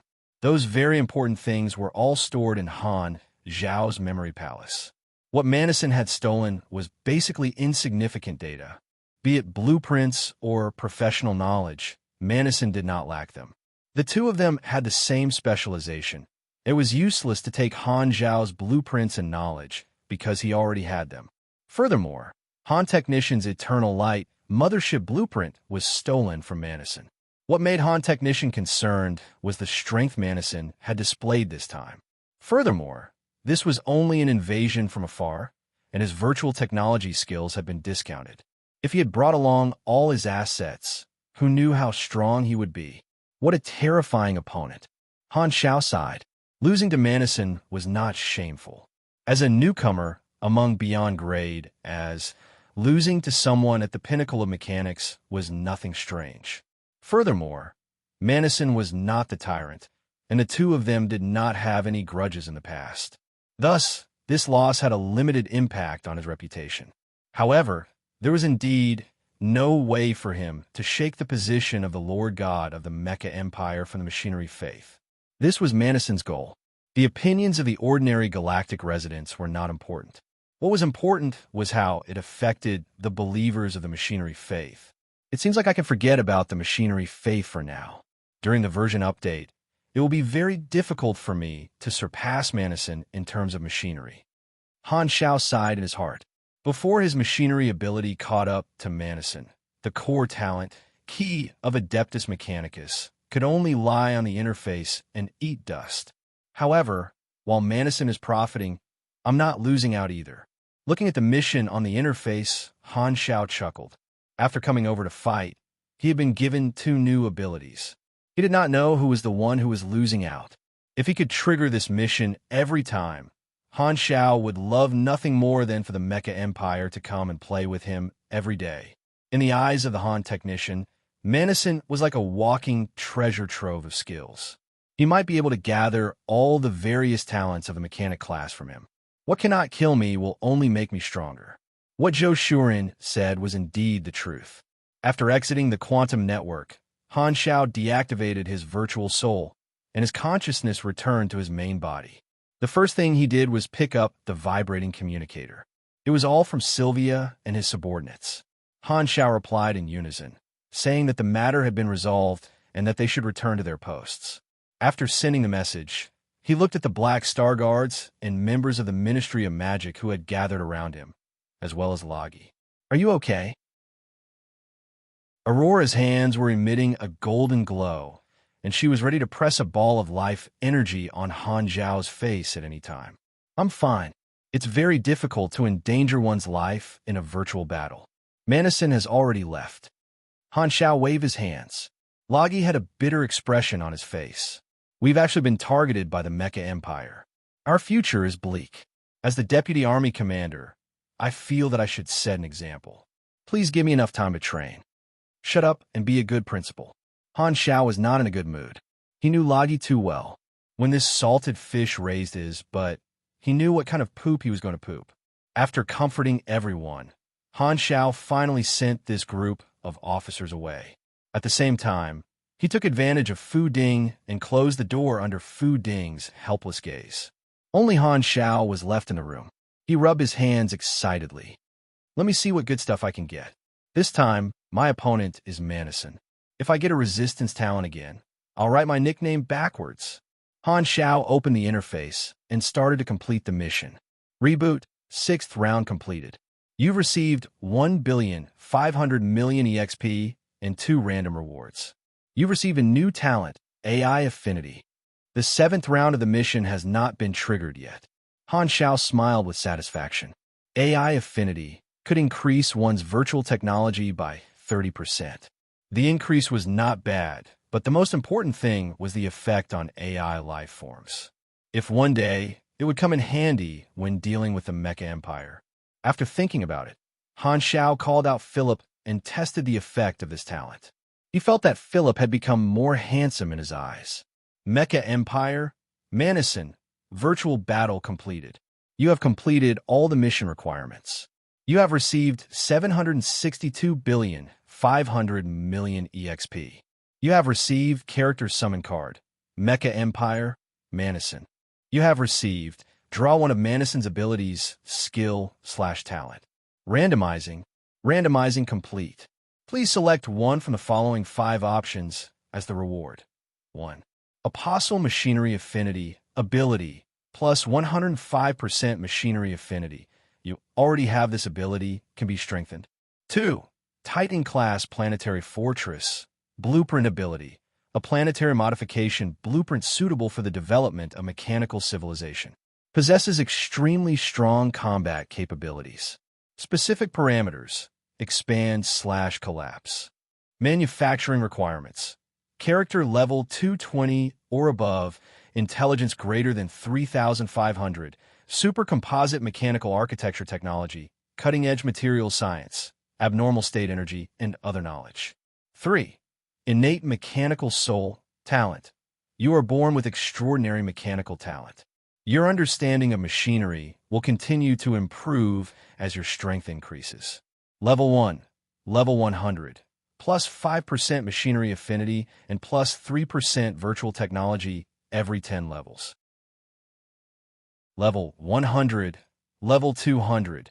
Plus 7% machinery affinity and plus 5% virtual technology every 10 levels. Level 200 and above. Plus 10% machinery affinity and plus 7% virtual technology every 10 levels. 4. Army Firepower Volley. Ability. An excellent master tactician knows when to focus fire. The Mech Legion, connected by mechanical force, will have a 25% increase in long-range weapon attack speed for the next 8 seconds. Cost none. Cooldown, 160s. 5. Mechanical Race. Endless Fortress. Blueprint ability. Mechanical Race's exclusive blueprint, defensive machinery equipment. Specific parameters, expand/collapse. Manufacturing requirements. Character level 255 or above, INT greater than 6,000, endless material science, ultimate machinery manufacturing, advanced space application, abnormal state energy, and other knowledge. P.S. The Chidian officials informed me today that Han Zhao's exclusive avatar is already being made. Exclusive gifts for him and AIM's 4-star characters are also being made. Brothers and sisters, if you have time, you can click on Han Zhao's heart every day and see if there's a chance for Chidian to celebrate his character's birthday this year. Asterisk, asterisk. Chapter 9, 63. 2 blueprints, 2 abilities, 1 talent. Looking at the 5 rewards that he had drawn, Han Zhao fell into deep thought. Among the abilities that he had drawn this time, the one with the highest value was clearly the innate mechanical soul growth talent. With his current level, it could provide him with a total of 220% machinery affinity and 150% virtual technology bonus. It was an advanced mechanic talent. As for the other 4 options, Apostle-grade machinery affinity was impossible to choose. Although Army Firepower Volley was not bad, it was not cost-effective. The 2 blueprints were very high-level, but he had similar equipment, so he did not really need them. The results are not bad. Han Zhao was quite satisfied. Since they were both mechanics, most of their skills were compatible with each other. This meant that the range of skills they could draw was much higher than other classes. Mechanics were known for having a lot of skills, and for a mechanic of Manison's level, who knew how many blueprints he knew, being able to draw an advanced mechanic talent from such a large number of blueprints was already a huge stroke of luck. Manison's strength came from the accumulation of talents. Only with a large number of talents could there be a qualitative change. Although he did not draw a top-notch molding talent, he had obtained a high-level Mecha Empire talent, which closed the gap between them. The wool came from the sheep's back. The more abilities that he drew from Manison, the smaller the advantage that Manison had over him. The gap between them would be closed step by step. Facing someone like Manison, who was full of high-level talents, it was very difficult for him to become a fatty in one bite. The level 300 innate mechanical soul machinery affinity bonus was higher than Lord-grade machinery affinity, and the virtual technology bonus was even better. Together with the 5x coefficient of Virtual Lord, it was equivalent to a 375% virtual technology bonus. All in all, the total effect was about the same as a core class talent like Machinery Emperor. You have received innate mechanical soul.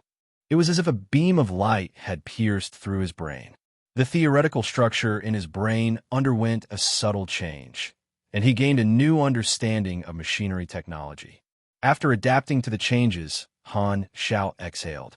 Not only does Manison have perfect mechanical sense, but he also has innate mechanical soul and a series of other mechanic talents. This guy's talent is too good. To be honest, he was a little, very envious. Han Zhao then looked at the Manison character summon card that he had drawn this time. This character summon card's effects were even stronger. It gave him plus 20% INT, plus 10% MYS, and plus 2 to all skill levels. It was not a mechanical ability, but an ability called the Ancient Ones. I wonder if this ability requires me to join the Ancients, or if I just need to stay low for a long time. More than 70 billion EXP was more than double the reward from the Tyrant's quest. It replenished his dwindling EXP reserves. However, this mission did not give him any legendary points. Looking at the name of the mission, Han Xiao had some guesses. The mission title specifically emphasized virtual battle, so perhaps only an official battle would give him legendary points. After looking at the new ability for a while, Han Xiao closed the interface and thought about the gains and losses this time. Manison came all of a sudden this time and came prepared. He stole some data and even made me spend a perfect mechanical sense character summon card. If not for the two new abilities, it would have been a huge loss. Manison suppressed me in terms of his abilities, achieve his goal, and alarm the dynasty. Thus, it is unlikely that he will cause any more trouble in the short term. Han Zhao's eyes turned. He had been showing off a little too much recently, and this was a good opportunity for him to take back some of the limelight. His foundation was still too weak, and he needed to develop it properly. Before the chives returned, he needed to loosen the soil and increase the fertility of the soil. Losing a perfect mechanical sense character summon card was not a big problem. Han Xiao had quite a few blank character summon cards in his inventory. Some were obtained from the random rewards, and some were from the Flickering World mission. He only needed to find a time to use them on Reynold or Nero and copy another perfect mechanical sense. Speaking of which, he had accumulated quite a few random reward chances recently, and he could find a time to draw them consecutively to see if he could get anything good. I should wait until Fu Ding and Nero are together. One can neutralize my bad luck, and the other can provide me with good luck. In the eyes of the great mechanic Han, Fiden and Nero were like two door gods on his left and right. After summing up his losses, Han Xiao stood up, opened the army's internal network, and wrote a simple internal statement. Comrades of the Black Star Corps, not long ago, the Artificial Intelligence Center of the headquarters was invaded by the Mecha Empire's Manison. With the help of all the members and the dynasty, we successfully forced Manison to retreat. During this period, there were various disturbances in the internal network, but they have all been successfully resolved. I do not wish to become enemies with the Mecha Empire, but reality does not change according to one's will. What happened today is a signal for everyone to be mentally prepared to face the Mecha Empire one day. The Black Star Corps has been established for more than 20 years, and it has grown from a mercenary group with a weak foundation to the leading armed group in the star field today. Such an achievement cannot be separated from the contributions of everyone. In these 20 years, we have been through all kinds of ups and downs together, and we have encountered all kinds of difficulties and obstacles. This is a road that is destined to not be smooth, and there are many more obstacles ahead for us to overcome. The universe is vast, but no matter how vast it is, it cannot accommodate endless ambition. As long as there are intelligent species, competition is an eternal melody. It was like this in the past, today, and in the future. In the past, I have created many miracles, and in the future, I will not be afraid of competition. I hope that everyone will work hard with me. Your Army Commander, Black Star. Galaxy Calendar, Year 710, 11th of September.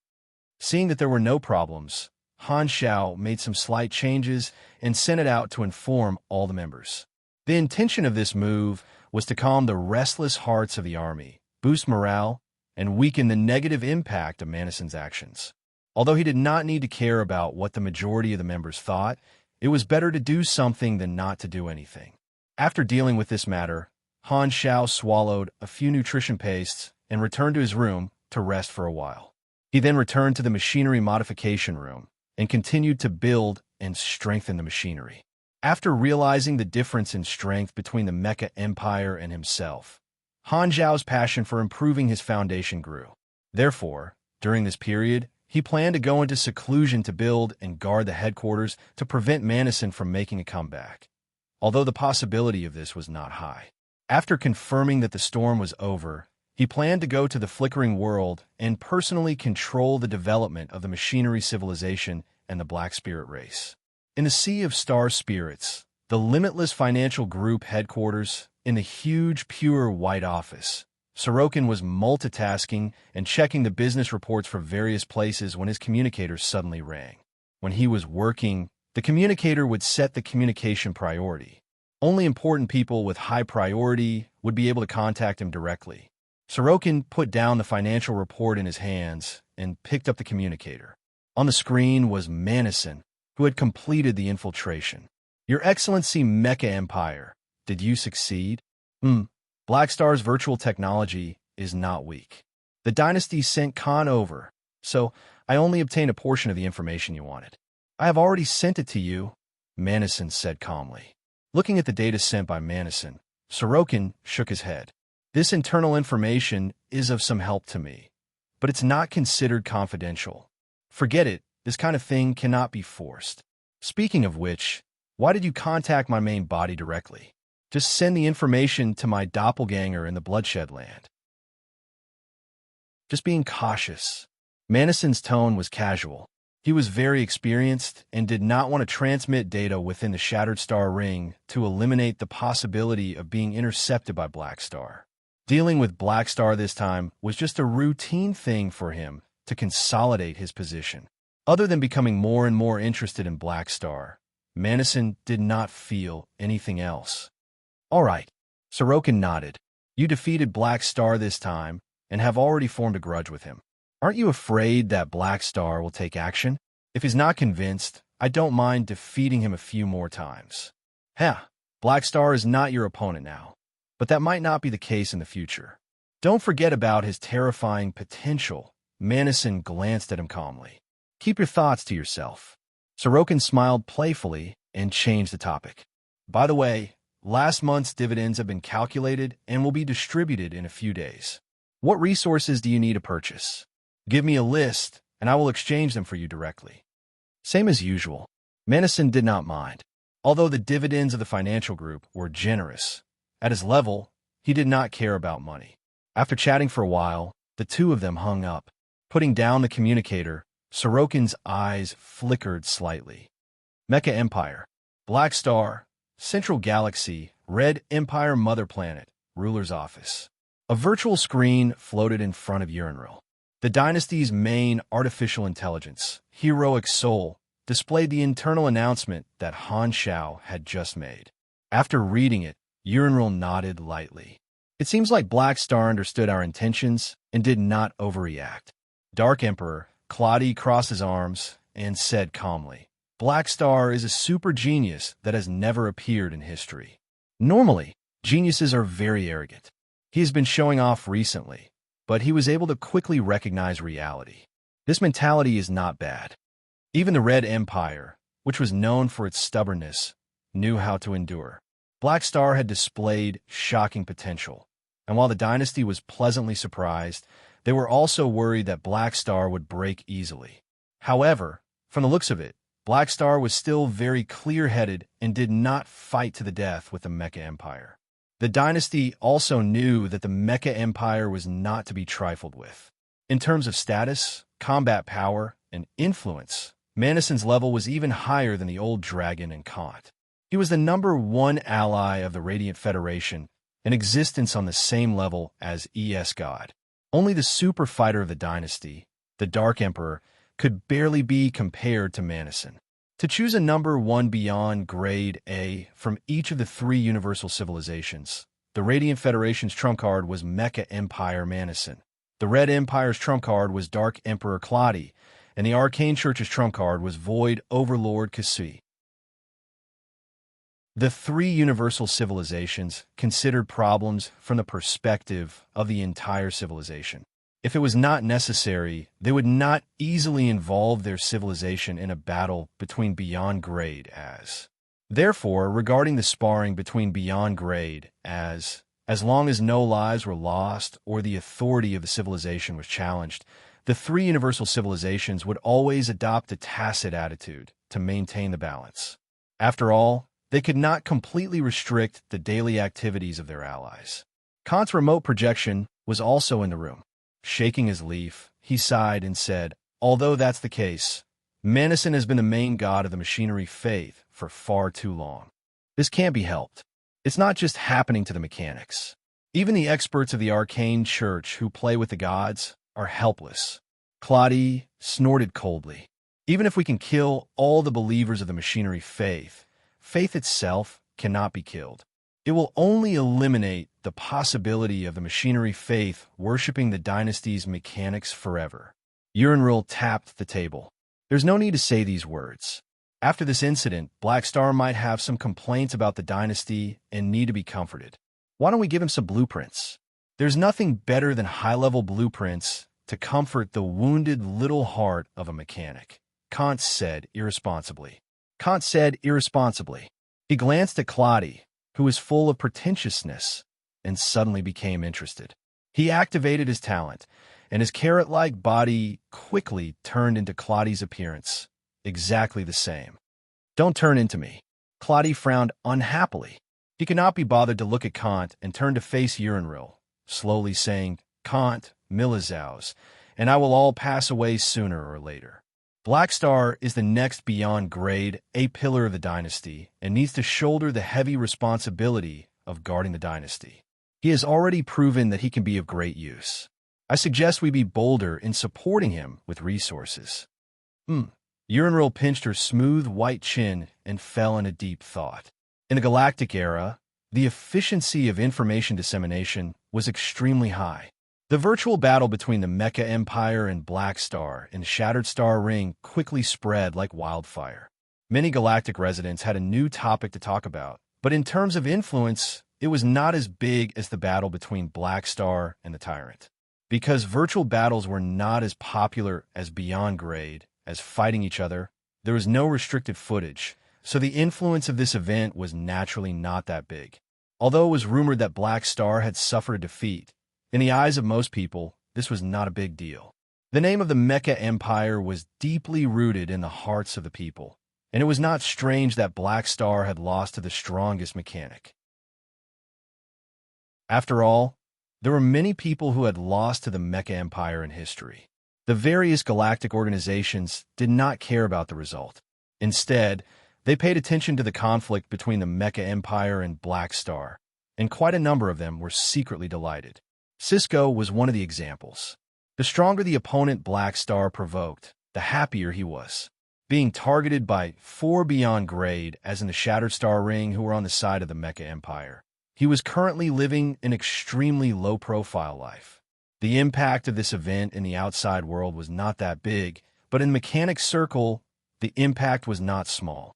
Black Star was a new Divine Throne mechanic, and the Mecha Empire was a veteran big shot. Both of them received a lot of attention. In the end, when the two of them clashed, the Mecha Empire did not lose any of its glory in the past. He suppressed the younger generation who wanted to challenge him, proving that he was still the ferocious person he was in the past. After this battle, in the eyes of most mechanics, there were still only 2 types of mechanics in the world. One was the Mecha Empire, and the other was the other mechanics. Hanshao did not care about the rumors in the galaxy. Regardless of whether Manison made a profit or not, he did not lose out. Furthermore, reducing the attention of outsiders was in line with his idea of keeping a low profile. In the short term, Hanshao did not have any plans to challenge the Mecha Empire's position. After all, he was different from the Tyrant. He rarely did things that were beyond his capabilities. The logic of being a player was deeply ingrained in his bones. What if I can't beat the boss? Level up first. Otherwise, what else can I do? After staying in the headquarters for more than half a month and confirming that the Mecha Empire would not cause trouble again, Hanshao gathered a fleet and set off for the flickering world. He went to the countryside to inspect the territory. Chapter 964. With so many financial groups investing in the construction, the originally quiet flickering world was now bustling with activity. The 3 explored star clusters were all under construction, and the planets were being modified one after another. From time to time, passing engineering spaceships would appear on the radar. The wide-area quantum channel was quite lively, and the originally cold flickering world finally had an atmosphere of connecting with the galactic society. Han Zhao's fleet entered the flickering world through the dynasty's Stargate, as usual. The various officers of the exploration army were very familiar with him, so his journey was smooth. After arriving at the outpost on Planet Lighthouse, Han Zhao greeted Terekov and extorted some local specialties. He then commanded the fleet to enter the Geru star cluster to inspect the territory. The Purple River star system was located at the edge of the Geru star cluster, and it was where the Stargate was located. It was Han Zhao's territory, so there was a new Stargate beside the Geru star cluster that was managed by the Black Star Corps. After passing through the Blue Stargate, they entered the Purple River star system and followed the directions on the star map. Very soon, a planet appeared before them. Army Commander, that is Planet Blackgate, the planet closest to the Stargate. According to the construction blueprint, this will be a large entry transit station and one of the landmarks of the Geru star cluster. At the same time, it will be the border planet of the Army's territory. Han Zhao stood in front of the window of the command room with his hands behind his back, looking at this enormous planet. Beside him was a tall female secretary, who was introducing the planet to Han Zhao. Sylvia was rather busy, so she sent one of her secretaries to accompany Han Zhao on his inspection. Han Zhao had some impression of this female secretary. He remembered that this person had an outstanding resume and was one of the officers that Sylvia relied on. How's the construction going? Han Zhao nodded. This planet used the Red Empire's planet modification express package before, and the logistics department came up with a new blueprint. The direction of construction is a mixture of a galactic city, a military fortress, and a transportation hub. Because we are currently focusing on resource planets, only 9% of Planet Blackgate's surface transformation has been completed. The nuclear fusion power station will be the main power source for the daily facilities, and the dark energy power station will be buried deep underground. In the future, it will mainly be used to power the military fortress. However, there are no natural stars nearby, so we need extra energy to maintain the habitable climate and artificial sun. Listening to the female secretary's meticulous report, Han Zhao suddenly thought of the moving star blueprint in the Tyracle's mechanical legacy. When technology reached a certain level, the restrictions of the environment would decrease. It was no longer the individual that needed to adapt to the environment, but the environment that needed to adapt to the individual. The universal civilizations were all experts in this aspect. Although the Tyracles were not the victors of the exploration era, they were still considered a quasi-universal civilization and were highly skilled in modifying the environment. Just nice. I can use this stellar mobile device to modify the territory and move the star to a suitable location, Han Zhao thought to himself. He had a feeling that this blueprint seemed to have an inexplicable connection with the divine throne mechanics, universal simulation. Ever since his class advancement, Han Technician had studied every new ability, but he could not figure out the use of universal simulation. This ability allowed him to simulate the laws of nature through mechanical technology. The way he saw it, it had extraordinary potential. Perhaps the amazing technology the three universal civilizations had used to modify the physical constants of their mother planet had something to do with universal simulation. Seeing that Han Zhao did not say anything, the female secretary paused for a moment before continuing. There aren't many people on Planet Blackgate now.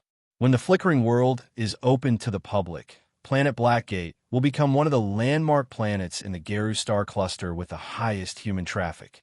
Every day, you will receive a large number of tourists, which will bring you considerable profits. According to the statistics of the finance department, in about 6 to 8 years, you will be able to recoup the cost of modifying the planet. Not bad. Han Zhao smiled. The fleet slowly approached Planet Blackgate. The star map showed the locations of many stargates.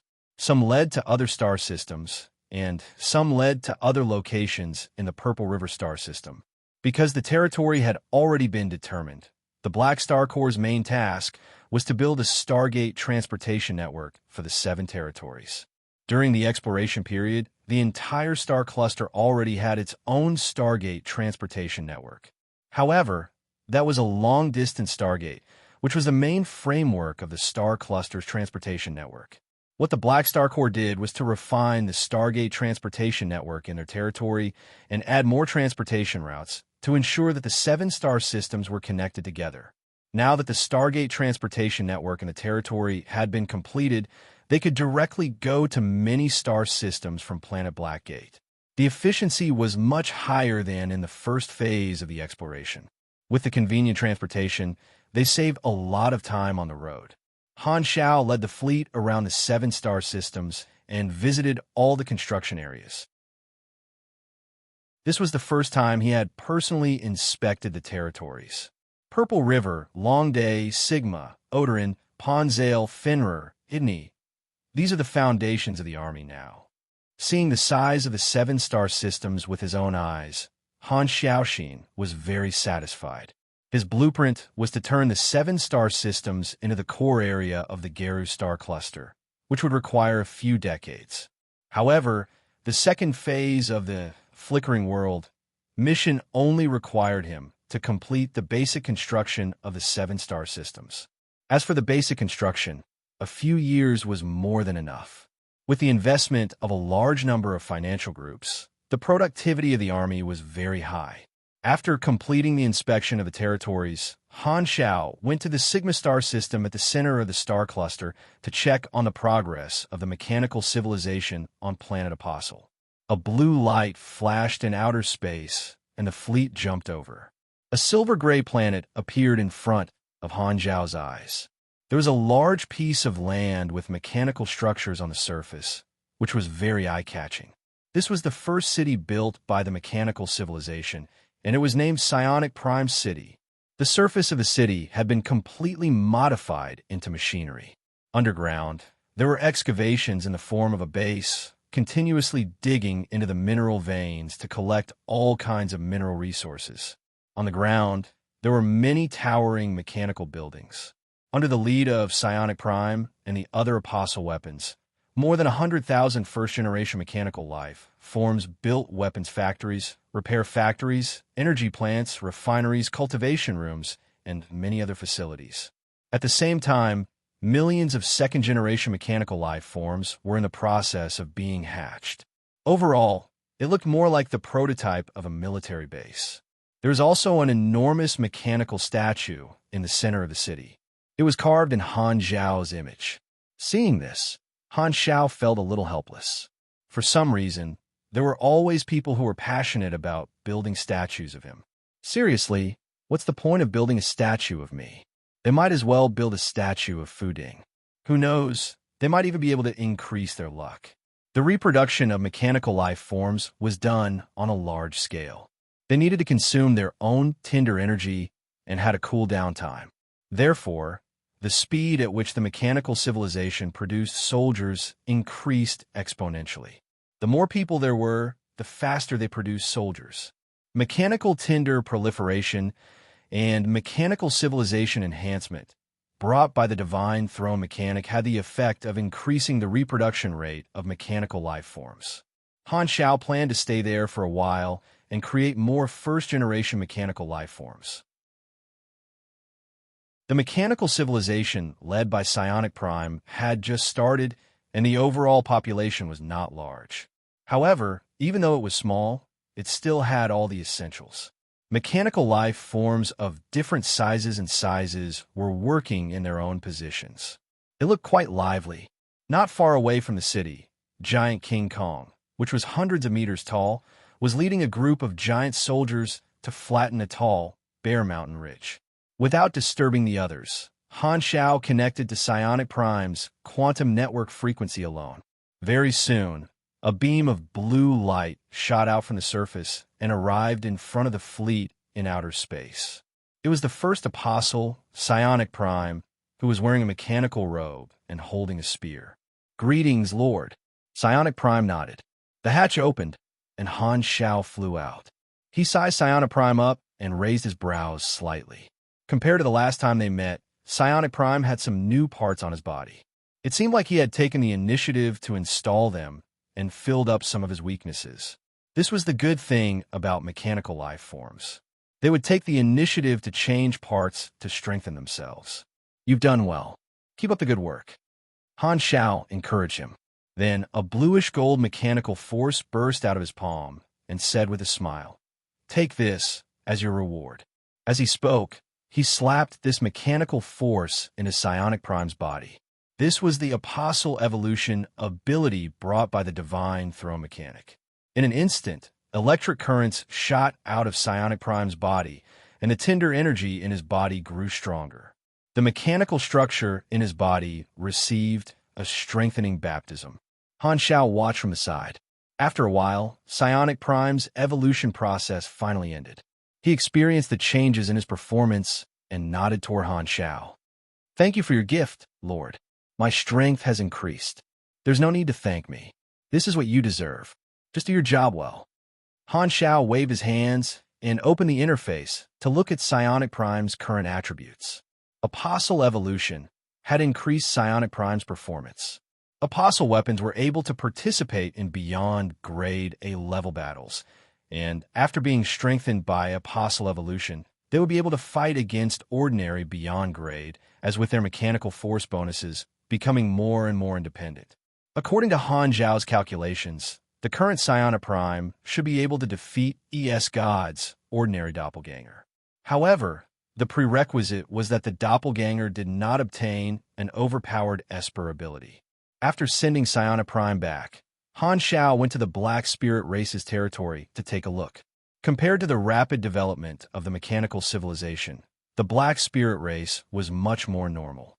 Although they had an efficient mental communication network, no matter how efficient it was, learning itself required time. They were still slowly digesting the basic technological knowledge given by the army and would not be able to get on the right track in a short time. The Black Spirit race was in an uncivilized state, and this technological knowledge was too complicated for them. They had to learn it from the beginning.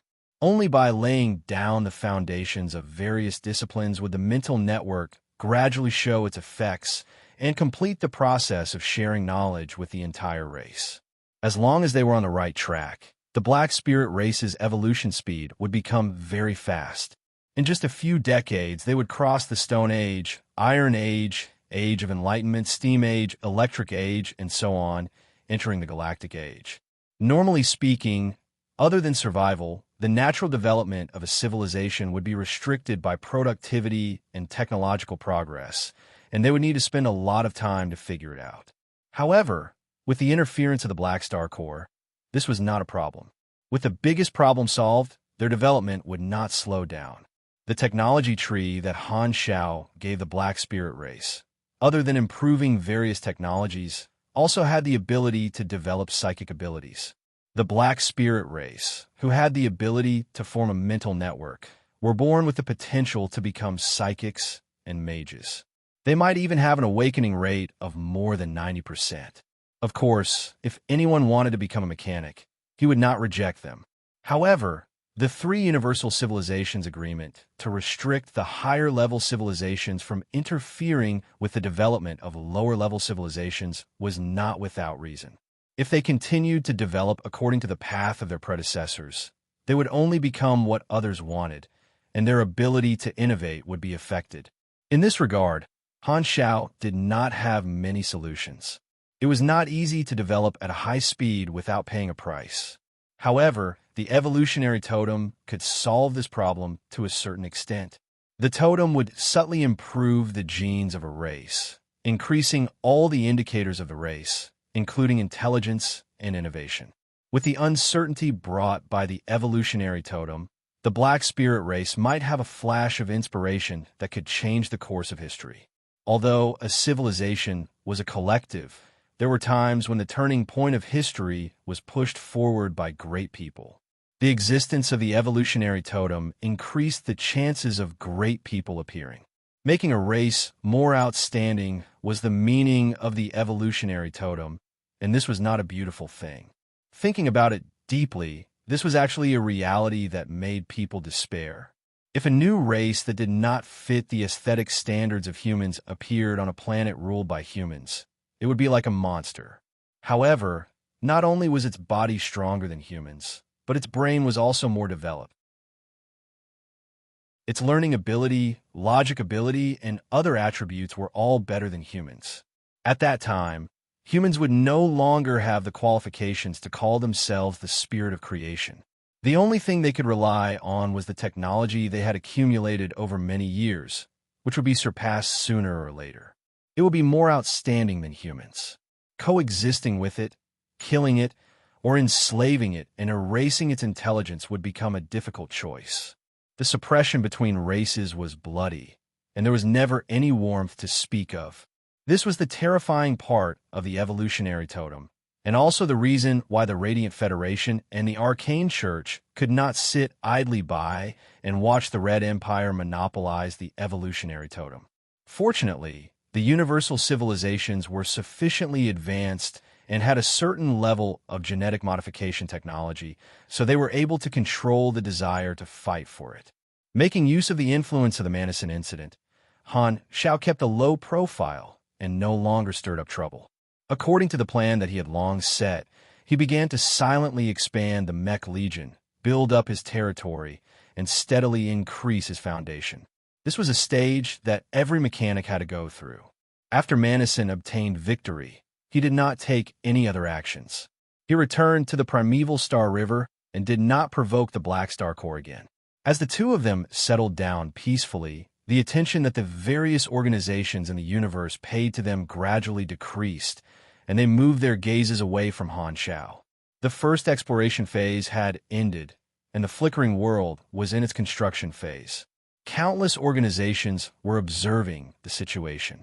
Thus, the explored universe entered a period of peace and stability. Small conflicts would occasionally occur in different regions, but the civilizations at the star cluster level and above did not have any intense conflicts. It was as if there was a tacit understanding that allowed them to rest and build up their strength. As for the Radiant Federation and the Arcane Church, their suppression of the Red Empire continued in the economic, political, and other areas. Although there were many conflicts, the situation was still under the control of the three parties. The Red Empire was under quite a bit of pressure, but they were still persevering. Gradually, there were also calls for them to open up the right to purchase totems, but it was still very weak. If there was a theme for this era, it would be exploration and expansion. This was not the development of a single civilization. A new star field was being added to the map of the explored universe. The significance of this was similar to the discovery of a new continent, enough to change the structure of the world. It was closely related to the future of everyone.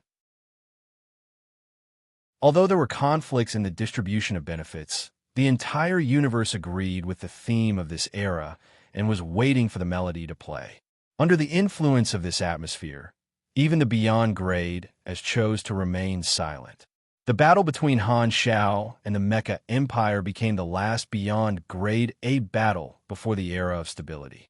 In this subtle environment where everyone had their own plans, time passed quietly. Galaxy Calendar, Year 716, January 17th. Flickering World, Planet Blackgate. The blue entry Stargate spun rapidly, and a stream of light shot out from the center of the vortex, revealing the figure of a medium-sized spaceship.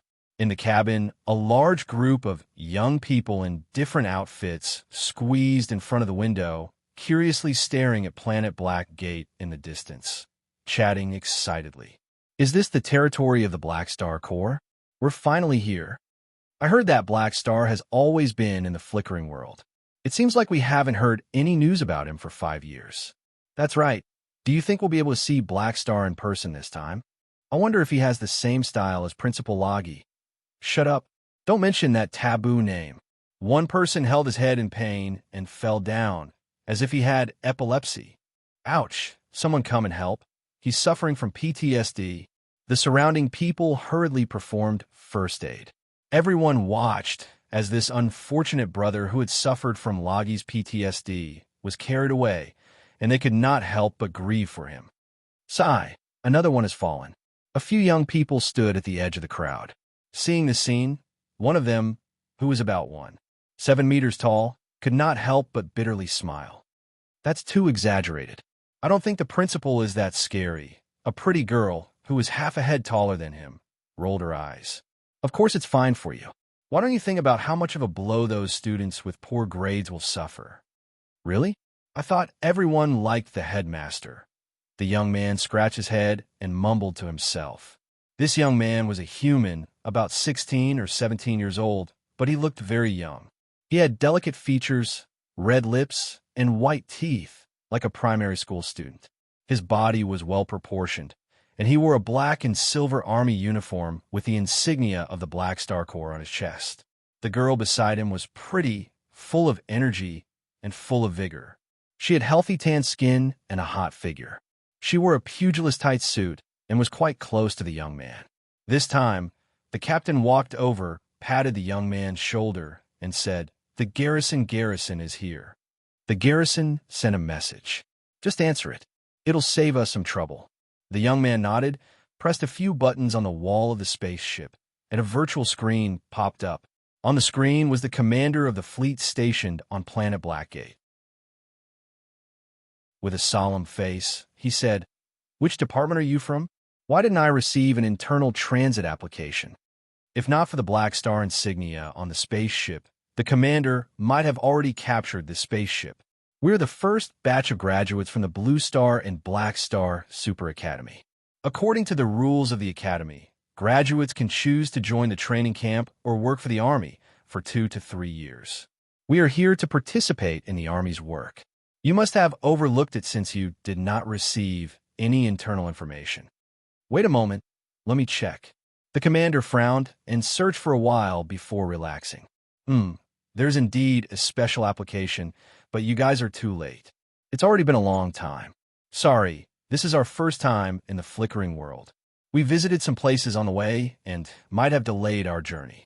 You can check the spaceship's log. The commander fiddled with it for a while before nodding. The spaceship is fine. You can go. All right, thank you. By the way, can you do me a small favor and tell the Army commander that I'm here? Hearing this, the commander of the garrison fleet was confused. What kind of background does this guy have? He carefully looked at the young man, but inexplicably felt that he was a little familiar. He couldn't help but ask in doubt, "Who are you? What's your relationship with the Army commander?" "I'm Nero. Black Star is my godfather." Nero grinned, and his white teeth flashed with a dazzling light. "I'm here to give him a surprise this time."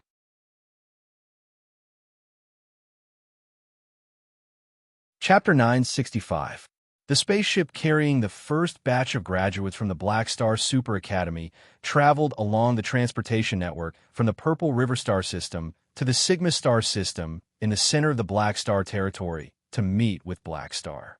In the past 6 years, the Black Star Corps had invested a large amount of resources into the construction of their territory and built their second headquarters in the Sigma Star System. It was a space fortress made up of 7 mechanical fortress planets and a large number of mechanical defense star rings. It was known as the Black Star Palace by the members of the Army. The spaceship came from afar and arrived at the predetermined location on the star map. The appearance of the Black Star Palace was displayed on the observation window. Seeing this gigantic structure made of machinery, the students could not help but open their mouths in shock. This thing was much grander than the floating Dragon Island in the Blue Star System. Every mechanical fortress planet was surrounded by a few mechanical defense star rings that were slanted at different angles, forming a symmetrical structure. The planets were separated into 7 layers of orbits that revolved around the center together. It was like a miniature version of a star system. However, the center was not a star, but an extremely large metallic sphere. It was silver-black in color, and its surface was as smooth as a mirror. It was like a black star that did not emit any light. No one knew what it was. Everyone had to go through a routine inspection. The spaceship stopped at the outermost orbit of the 7th fortress. The moment Nero stepped onto the dock with his classmates, he saw a familiar face. Uncle Fu Ding. Nero was overjoyed. He hurriedly ran over with his short legs. "Hello, Nero." Fu Ding smiled and patted Nero's head. "Did you come here just to wait for me?" "That's right. We haven't seen each other for about 5 to 6 years. You've grown up. Fu Ding patted Nero's head and sized him up. It's a pity that you didn't grow much taller. Don't mention this. We can still chat properly. Nero's face darkened. His lack of height was an eternal pain in his heart. With the life energy given to him by Aurora and the dragon blood potion in his body, he should have grown very tall. However, he did not understand why his growth was so slow. His father, Bennett, clearly had genes that were not short either. Nero even suspected that the pressure from studying had caused him to lose his stamina and was filled with resentment. Speaking of which, Uncle Fu Ding, you haven't changed at all. You're still as handsome as ever. Fu Ding shook his head and smiled. It's very normal. A calamity grade can control their metabolism, so it's very easy for them to retain their youth. 6 years is only equivalent to a few months for an ordinary person. At this moment, the pugilist girl in tights walked to Nero's side and stared at Fu Ding with her large eyes. Her face unknowingly turned red as she became nervous. This is... Fu Ding turned to look at him. Oh, let me introduce you. This is Mia Morato. She's my ahem. She's a female classmate who's very close to me. She's one of the best among this batch of graduates from the martial arts course. Mia, this is Fu Ding, one of Black Star's personal guards. He's the elder who watched me grow up. You? Why are you blushing? I'm not blushing. Mia hurriedly covered her face and said in a flustered tone.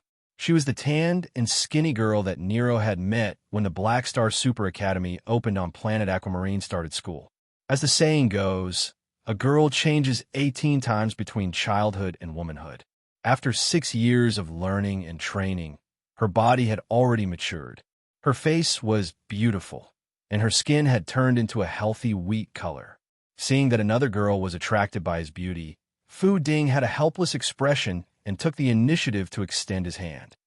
Hello, I'm Fu Ding. Hello. You're very honored to meet me. Oh no, I'm very honored. Mia was so nervous that she could not speak coherently. She hurriedly grabbed onto Fu Ding's outstretched hand, and the redness on her face became even more obvious. Nero looked at Fu Ding before looking at Mia. He felt as though he had just eaten a lemon, and his heart was sour and bitter. He could not help but cough heavily and separate their hands before stiffly changing the topic. By the way, where's my godfather? He already knows that you're here. Go and meet him at his throne. Throne? Yes, it's that black sphere in the center. Fu Ding chuckled. Speaking of which, Nero, how much have you improved over the past few years? He will definitely test your homework later, and if you don't pass, I won't plead for you. Speaking of machinery, Nero immediately shrunk his neck as he recalled the bad memories. He said with uncertainty, I feel that I have improved quite a lot. Godfather should be satisfied, right? You can ask him yourself. Don't let him wait too long. We'll talk after this. Fu Ding smiled and turned around to leave. As his figure gradually disappeared, Nero turned around and wanted to say something. However, he realized that Mia was still staring in the direction that Fu Ding left in. He immediately became angry and said in annoyance, Fu Ding already left. He has already left, and you're still looking? Only then did Mia reluctantly retract her gaze and excitedly poked Nero's waist. Hey, why is your uncle so charming? He looks so beautiful when he smiles. I'm completely stunned. Nero felt jealous and said sourly, Why haven't you looked at me like that before? Mia immediately had a look of disdain. How long has it been since you looked in the mirror? How can you compare yourself to your uncle? Nero was speechless. He felt pain in his heart. After 6 years of interaction, the two of them were very familiar with each other. Mia gradually walked out of her autism and became more lively. The two of them would often bicker, but their relationship was very good. They were like siblings. After bickering for a while, everyone finally completed the routine inspection and changed to a spaceship. They then headed toward the black sphere in the center of Black Star Palace. When the spaceship approached, a small hole appeared on the surface of the black sphere. Inside was the landing track that could accommodate the spaceship. The spaceship entered the track and stopped. The walls on both sides of the track were sealed, and there was no dock. Just when everyone was puzzled, one of the walls suddenly opened up. Rumble. Countless nanoparticles and mechanical structures were moving, and a brand new dock was formed in front of everyone, extending out a single path. Is this a dock that was built on the spot? To this group of students, the scene in front of them was magical. Everyone stepped onto the dock and looked around. They realized that there was only one way to go, and all other directions were pitch-black metal walls. Everyone looked at each other and calmed down. They could only follow this path. As everyone walked forward, the path continued to extend under their feet. Gulp. A clear gulping sound could be heard from the crowd. Only then did the crowd realize that no one had spoken since some time ago. Everyone was silent. The atmosphere became tense, and only the pale white lights extended along the path. With every step they took, the pressure in their hearts increased, and they were fearful of the unknown. These students were originally filled with excitement for meeting a big shot, but at this moment, that excitement had completely turned into nervousness and reverence. Although they had not seen Black Star with their own eyes, they could already feel the pressure. After walking for a long time, the path ahead opened up, and everyone walked out of the path, arriving at a huge circular hall.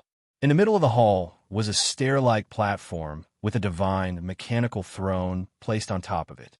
Streaks of blue-gold mechanical force spread out like a spider web under the divine mechanical throne, flashing and jumping continuously. A black-robed man sat on the throne with his head slightly tilted. He rested his chin on one hand and rested his other hand on the armrest of the throne as he looked at them calmly. This simple gaze caused the pressure in the hearts of all the students present to increase, and their legs turned soft. Your Excellency, Black Star. So this is the might of a beyond grade A super. How terrifying. Many people could not help but gulp. They could not help but want to immediately turn around and leave, the further the better. Before coming, many of the students were looking forward to becoming a beyond grade A super. However, at this moment, most of them realized that they were just idling around. Godfather, Nero carefully greeted while muttering in his heart. After not seeing him for a few years, Godfather's aura has become more and more shocking. However, his appearance did not change at all. He was still as young and handsome as he was 6 years ago. In front of Fu Ding, Nero still dared to tease him. However, in front of Han Xiao, he could not help but feel nervous and respectful, even if Black Star was his godfather. What the hell, am I that scary? Looking at everyone's expressions, Han Xiao frowned. Looking down at the divine mechanical throne under his butt, he finally understood. He had almost forgotten that this thing had the effect of magnifying one's aura. It was no wonder these little leaks were so scared that they were trembling. Han Xiao retracted his aura and stood up. Only then did the pressure disappear. Everyone could not help but take a deep breath, and their backs were already drenched in cold sweat. Looking around, Han Xiao slowly said, "You are the first batch of outstanding graduates since the establishment of the academy. Since you have chosen to work for the army, on behalf of the army, I welcome all of you to join us." Hearing this, the nervousness in everyone's hearts gradually disappeared, and they became excited. Receiving the personal encouragement of a beyond grade, many of them felt encouraged. Han Xiao encouraged them for a while before allowing the excited students to leave, leaving only Nero and Mia behind. Walking down the platform, Han Xiao looked down at Nero's head and nodded. "It's actually not bad to be short. You'll be a smaller target, and as a mechanic, it won't be easy for enemies to hit you." Nero's mouth twitched. What's wrong with these people? Why do they all like to talk about my height? Although he cursed in his heart, seeing Han Xiao teasing him like this, Nero's tense nerves also relaxed, and he revealed a smile. "Long time no see, Godfather. I miss you a lot." "I didn't miss you at all." Han Xiao sighed in his heart. With the observer's mark in hand, he could spy on Nero at any time. He even knew the average time Nero spent in the toilet. In the past 6 years, Han Xiao had spent most of his time in the flickering world accumulating his foundation. Most of his accumulated experience had been spent, and his personal level had risen to 303. The rest had been invested into skills and synthesizing blueprints. His raw strength did not increase by much, but in terms of the Mech Legion, it had greatly increased. This black sphere that was almost the size of a planet was the mechanical deity formed by the Mech Legion. It maintained the appearance of a planet like a black star. Han Xiao would often activate this ability and maintain it for a long period of time to train his usage of the mechanical deity. In terms of building machinery, Han Xiao did not slack off either. He had already built a secondary dimension factory and was constantly improving it, providing him with an endless supply of soldiers. In the past 6 years, the mechanical civilization had developed rapidly. More than 80% of Planet Apostle's surface had been covered by mechanical cities, and the mechanical life form had already reached the 8th generation. Due to the weakening of the tinder, the performance of the mechanical life form from the 6th generation onward had decreased significantly. As they continued to reproduce, the mechanical life form became more and more like ordinary people in the mechanical civilization. They could only be used as cannon fodder. This was a limitation that existed in any mechanical civilization. The first generation of mechanical life form was still the best batch of elites. Among them, Psionic Prime and many other apostles were the strongest. The structure of their society gradually became closer to the structure of the galaxy. Ordinary people made up the majority of the universe, and the mechanical life form before the 6th generation was equivalent to the supers of the mechanical civilization. They possessed tyrannical individual strength and were respected by the masses. The Black Spirit race was still digesting the knowledge. Compared to 6 years ago, the Black Spirit race now had researchers in different fields who had begun to impart knowledge to their people. The effects of the mental network were starting to show. How could an ordinary species teach with textbooks be as effective as the Black Spirit race's direct teaching? It was like the difference between having constipation and having diarrhea. The Army's strength continued to develop steadily, and the education plan was carried out smoothly. More academies were built, and the first batch of students had graduated. It was Nero's batch. Thinking about that, Han Xiao sized Nero up before turning to look at Mia with narrowed eyes. Seeing that, Nero misunderstood Han Xiao's intentions and hurriedly introduced his companion. "This is Mia, my classmate. She's also very strong." "Hello. Greetings, Your Excellency Black Star." Mia had an uneasy expression. The feeling that Black Star gave her was completely different from Fu Ding.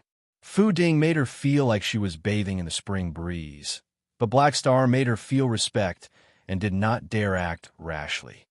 "I know you. You have a lot of potential." Han Xiao had already recognized this follower of Hela in his previous life a few years ago. She was also a pretty good leak, so he was not surprised and nodded. "Thank you." Mia was overwhelmed by the favor.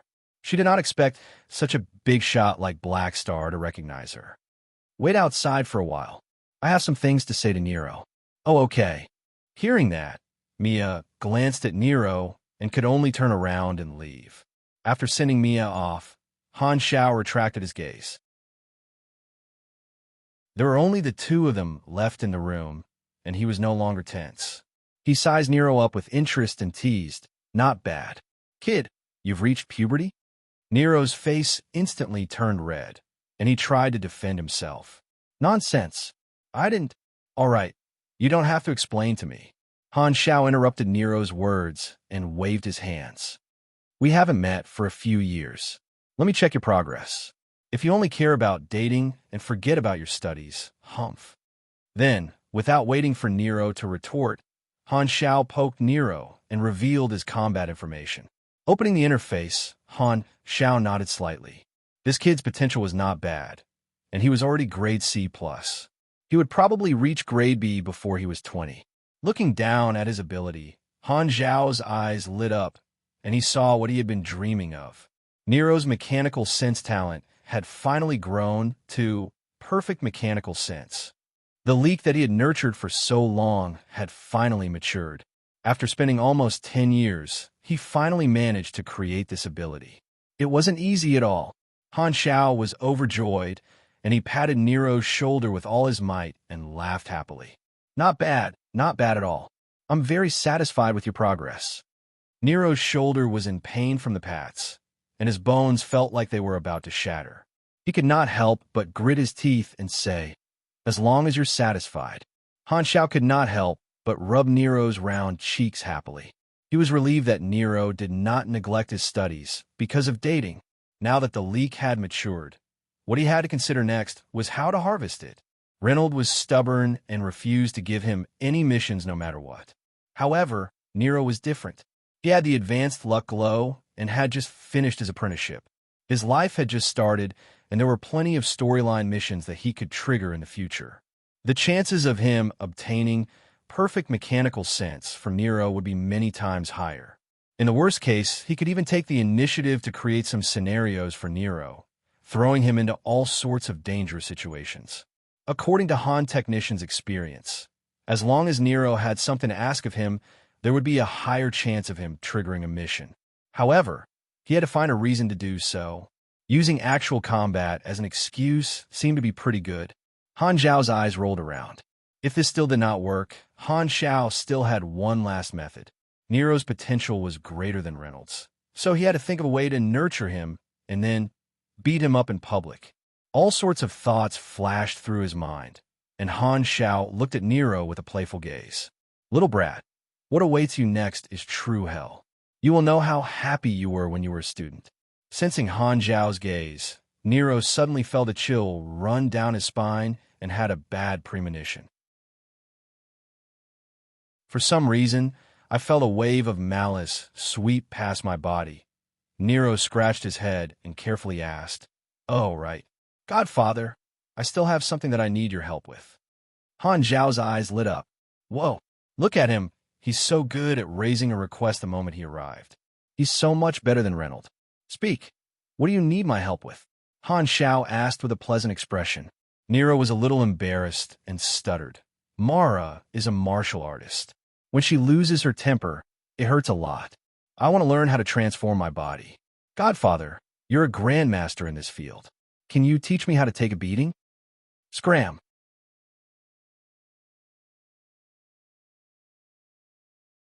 Chapter 966. As the saying went, if you want to learn how to be tanky, you have to be beaten up first. After sending Nero away with this theory, Han Xiao began to think if there were any dangerous jobs that he could use to obtain Nero's perfect mechanical sense. After thinking for 2 seconds, Han Xiao raised his brows. That's right, the basic construction of the 3-star clusters is nearing completion, and the dynasty's second exploration phase is about to begin. There are some things that I can get Nero to do. In the past 6 years, the first phase of the Flickering World project had basically completed the basic construction of the 3-star clusters, Renault, Geru, and Crown. The chief commander of the exploration army, Terakov, had informed Han Xiao a few months ago that the dynasty had already begun preparing for the second phase of the exploration phase. Tomorrow, they would be gathering all their allies for a meeting, and Han Xiao was also invited. If he did not remember wrongly, in his previous life, the Red Empire had encountered some unexpected yet reasonable problems during the second phase of the exploration phase. There were plenty of combat opportunities, and they had pulled Nero and the other graduates over, calling it blood and fire actual combat training. With the advanced luck life providence, the chances of turning danger into safety should be quite high. Thinking about Nero's current state, Han Xiao could not help but feel enraged. "You actually want to learn the path of a tank from me? You're a proper mechanic. The reason is not to improve, but to resist domestic violence? What a good-for-nothing. Why don't you learn from your godfather's swift and decisive lifestyle?" While thinking, Han Xiao instructed his subordinates to arrange the accommodation for Nero and the other students. He then returned to the divine mechanical throne and gave it a command. Clank! The next moment, the ceiling of the room started to move, and the mechanical structure started to move from the inside out. It was as though something was squeezing out from the depths. The mechanical deity was Han Zhao's palace, and he could control everything within the mechanical deity. Very soon, a black mechanical polygon fell from the ceiling and floated in front of Han Xiao. It was about 1 meter in length, width, and height. Han Xiao touched one of its sections, and it felt hot to the touch. For it to be able to make him feel hot, it meant that the temperature was indeed high enough. An item introduction popped up on the interface. Unknown core, a special mechanical part. No idea what it does, but it doesn't seem to be a waste product. Sigh. A universal treasure-level machine is indeed difficult to build. Han Xiao shook his head. Over the past 6 years, other than strengthening the Mech Legion, Han Xiao had also worked hard in terms of quality. He had attempted to create gold-grade, universal treasure-grade equipment. The ability of a divine, throne mechanic definitely met the requirements to create a universal treasure. However, even if he had the ability to create one, he might not be able to create a universal treasure. The uncertainty of this thing was too great. It required the cooperation of many factors to achieve a perfect state. And the first difficulty was the blueprint. Han Xiao did not have any universal treasure-grade machinery blueprints. The gold-grade blueprints require the ultimate knowledge, ultimate mechanical engineering, inspirational creation to synthesize them. Han Xiao's inspirational creation was currently a grayed-out inactive skill. The activation requirement was ultimate mechanical engineering, reaching the maximum level of LV5. Furthermore, inspirational creation was random. Not to mention that no players in his previous life had announced the combinations of universal treasure-grade blueprints. Even if they knew the combinations, the synthesized items might not be the same. Because he did not have any blueprints, Han Xiao tried to use his own technology to create freely. He used a certain amount of universal simulation, but he still did not have a clue.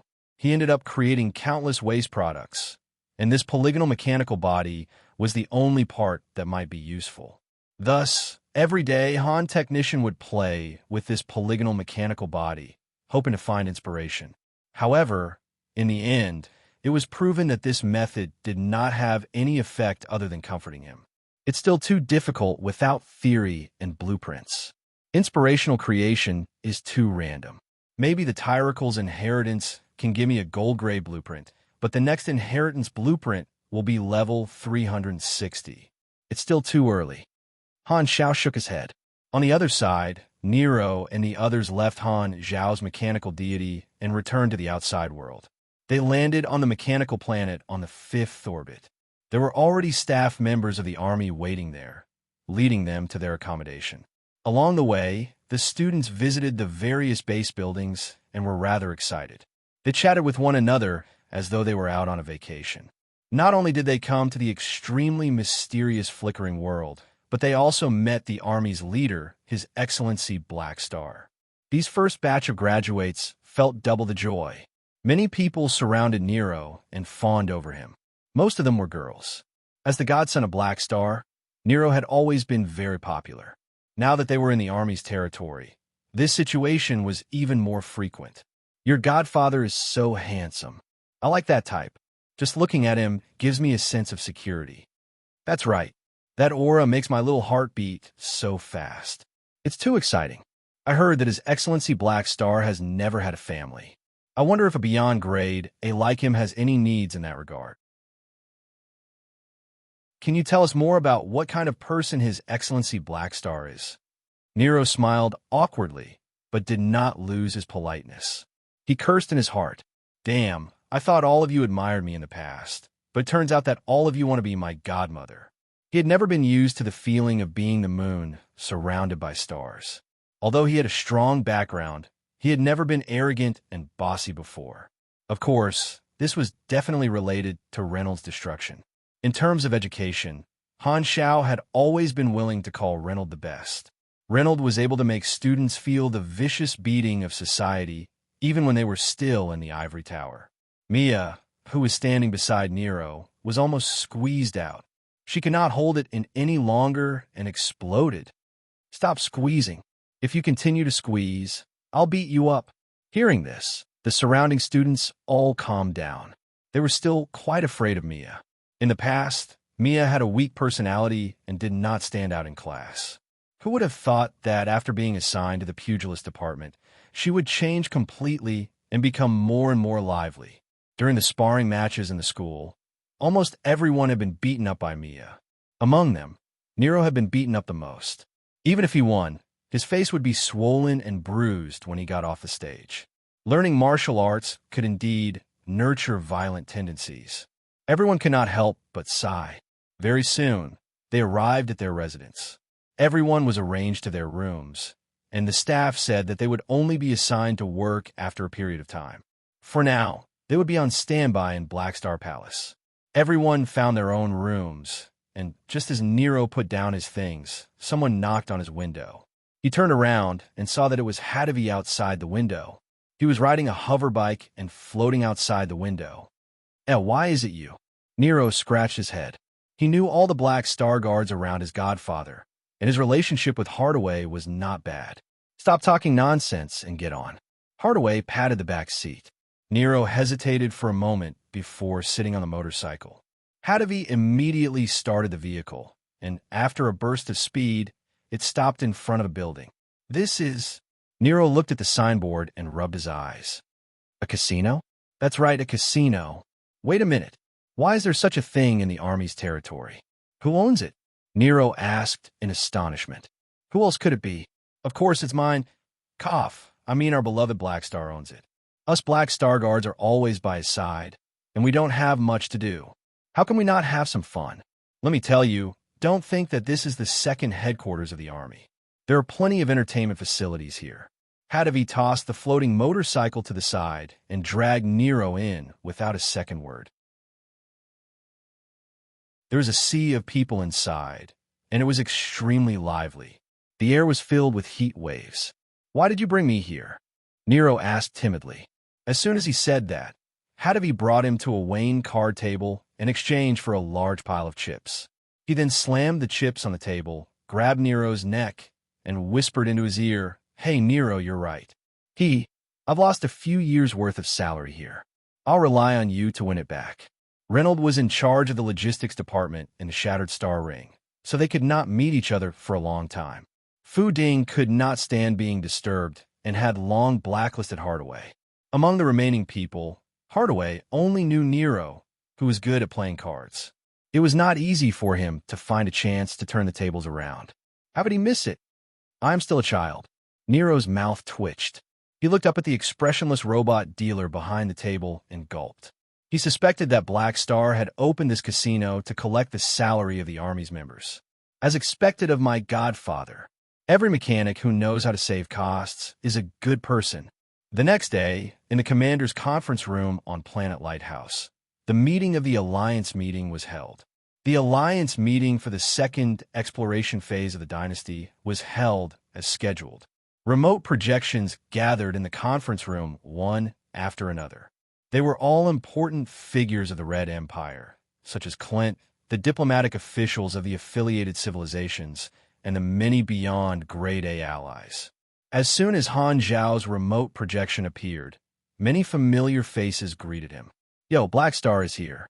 Come, sit beside me. I've saved a seat for you." After the incident 6 years ago, Han Zhao had obtained a higher status in the dynasty's Beyond Grade A circle and was rather popular. These Beyond Grade as only needed to think about it to know the dynasty's attitude toward Black Star. Those with a discerning eye knew that he would most likely be the pillar of the next generation of Beyond Grade so their attitude toward him was much warmer. Putting aside his friends like Milizaus and Baoni, there were also Raven Laudy, Maximilar, Varu, Lotus Swordsman, and so on. Han Zhao even saw Heber. Of course, Heber would not greet him. He snorted and turned his head to the side. Out of sight, out of mind. As soon as he saw Heber, Han Zhao thought of the development of the army in the Shattered Star Ring. In the past 6 years, with the help of the Limitless Financial Group, the Bloodshed Land had still been competing with the Black Star Corps in various fields. While competing, both sides had been encroaching on other organizations, and their business scope had expanded a lot. The Germinal Financial Group had developed rapidly and had become the representative financial group of the Black Star Corps, helping the Army compete with the Limitless Financial Group in the commercial field. Interpius and a few other talents had obtained high positions through outstanding performance. With the support of the Black Star Corps behind the scenes, the Germinal Financial Group had shown signs of becoming a first-rate galactic financial group in just 6 years.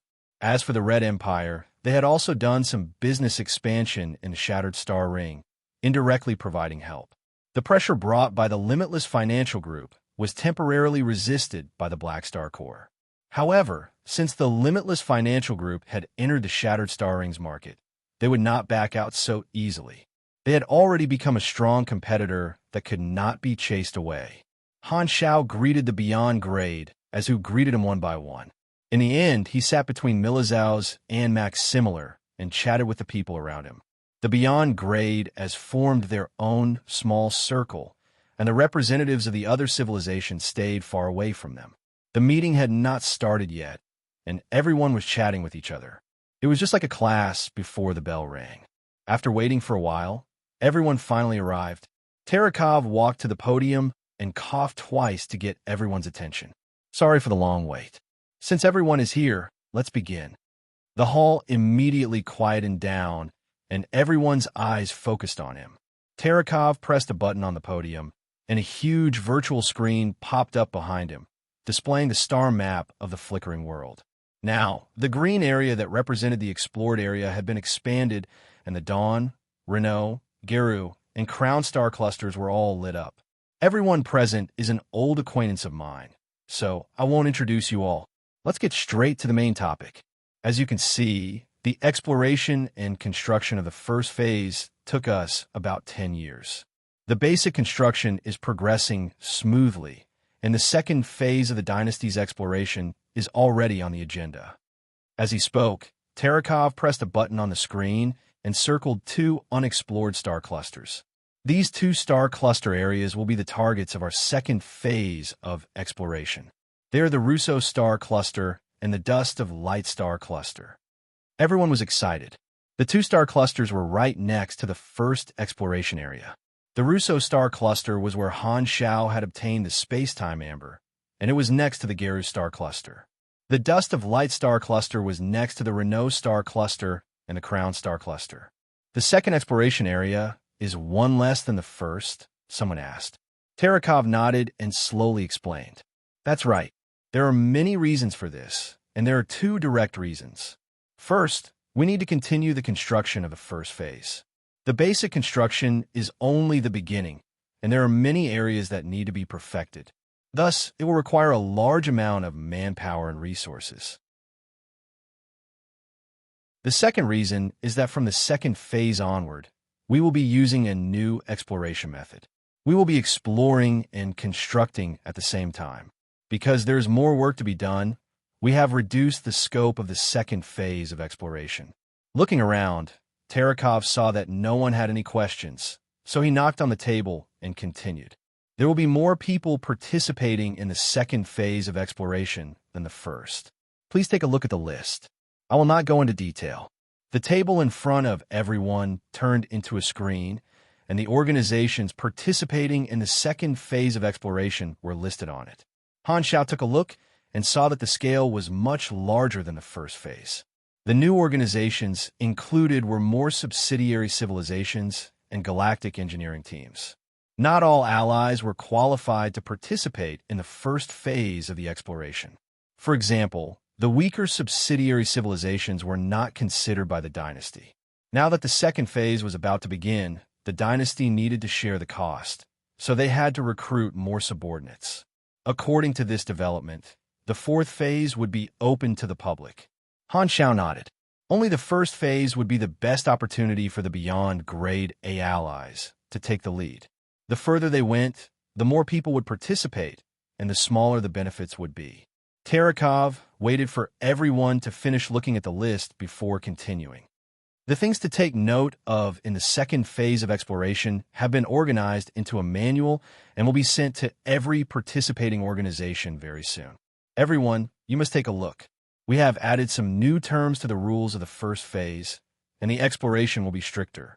Hearing this, the Beyond Grades looked at each other and nodded. The rules of the first phase of exploration were relaxed because the dynasty wanted them to obtain additional benefits. For these subsidiary civilizations, the rules would naturally be stricter. Fellow Beyond Grade A allies. This time, Terakov looked over and said with a smile, The mission for the second phase of exploration will be directly assigned by the dynasty. You will not be able to choose your own target. Please understand. No one had any objections and nodded, indicating for Terakov to continue. Indeed, the dynasty will still control everything in the end. Han Xiao shook his head.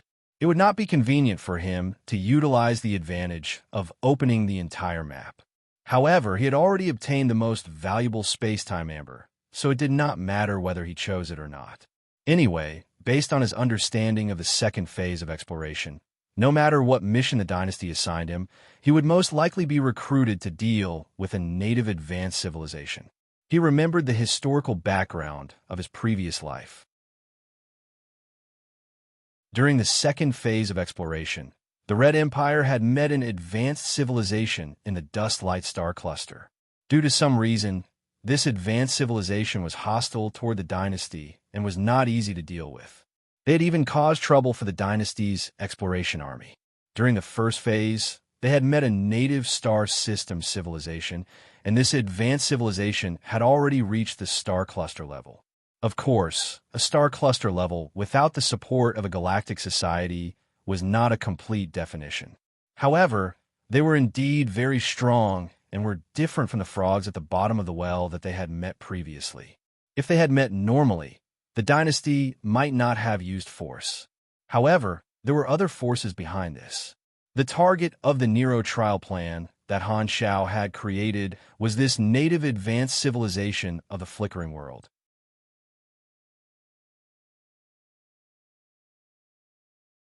Chapter 9:67. The meeting lasted for half a day, and Terakov introduced the various matters of the second exploration phase. Finally, it came to an end. He slapped the table and said with a deep voice, "There is one last thing. During the exploration phase, please pay attention to any abnormal signals. From the start of the first exploration phase, there have been many organizations trying to sneak into the flickering world. We have taken various measures to eliminate a large number of stowaways, but there are always some that have escaped. If you discover any stowaways, you must pursue them."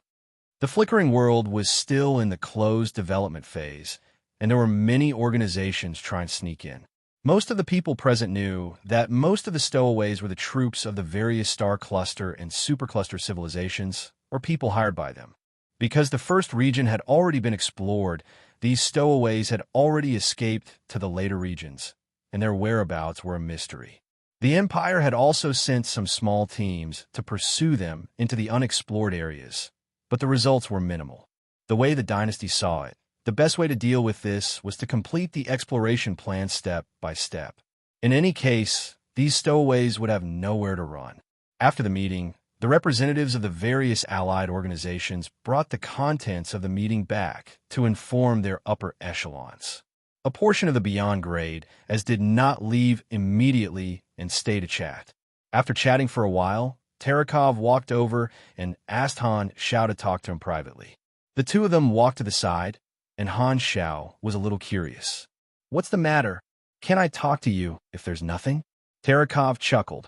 "However, I do have something to talk to you about.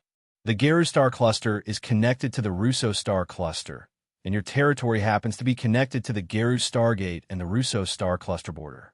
The transportation is convenient, and it can be used as a long-term transportation route for the other exploration organizations. Therefore, during the second exploration phase, a portion of the teams will borrow the route from your territory, and they will also need your help to transport some resources." "Sure," Han Xiao agreed without hesitation. The dynasty had given him 7-star systems, and he had absolute control over them. Because the agreement had already taken effect, the dynasty could not casually order his territory around and had to ask for his opinion first. Based on the situation of the second phase, opening up the transportation network to allow other exploration teams to pass through had more advantages than disadvantages. This could build an important resource circulation foundation for his territory.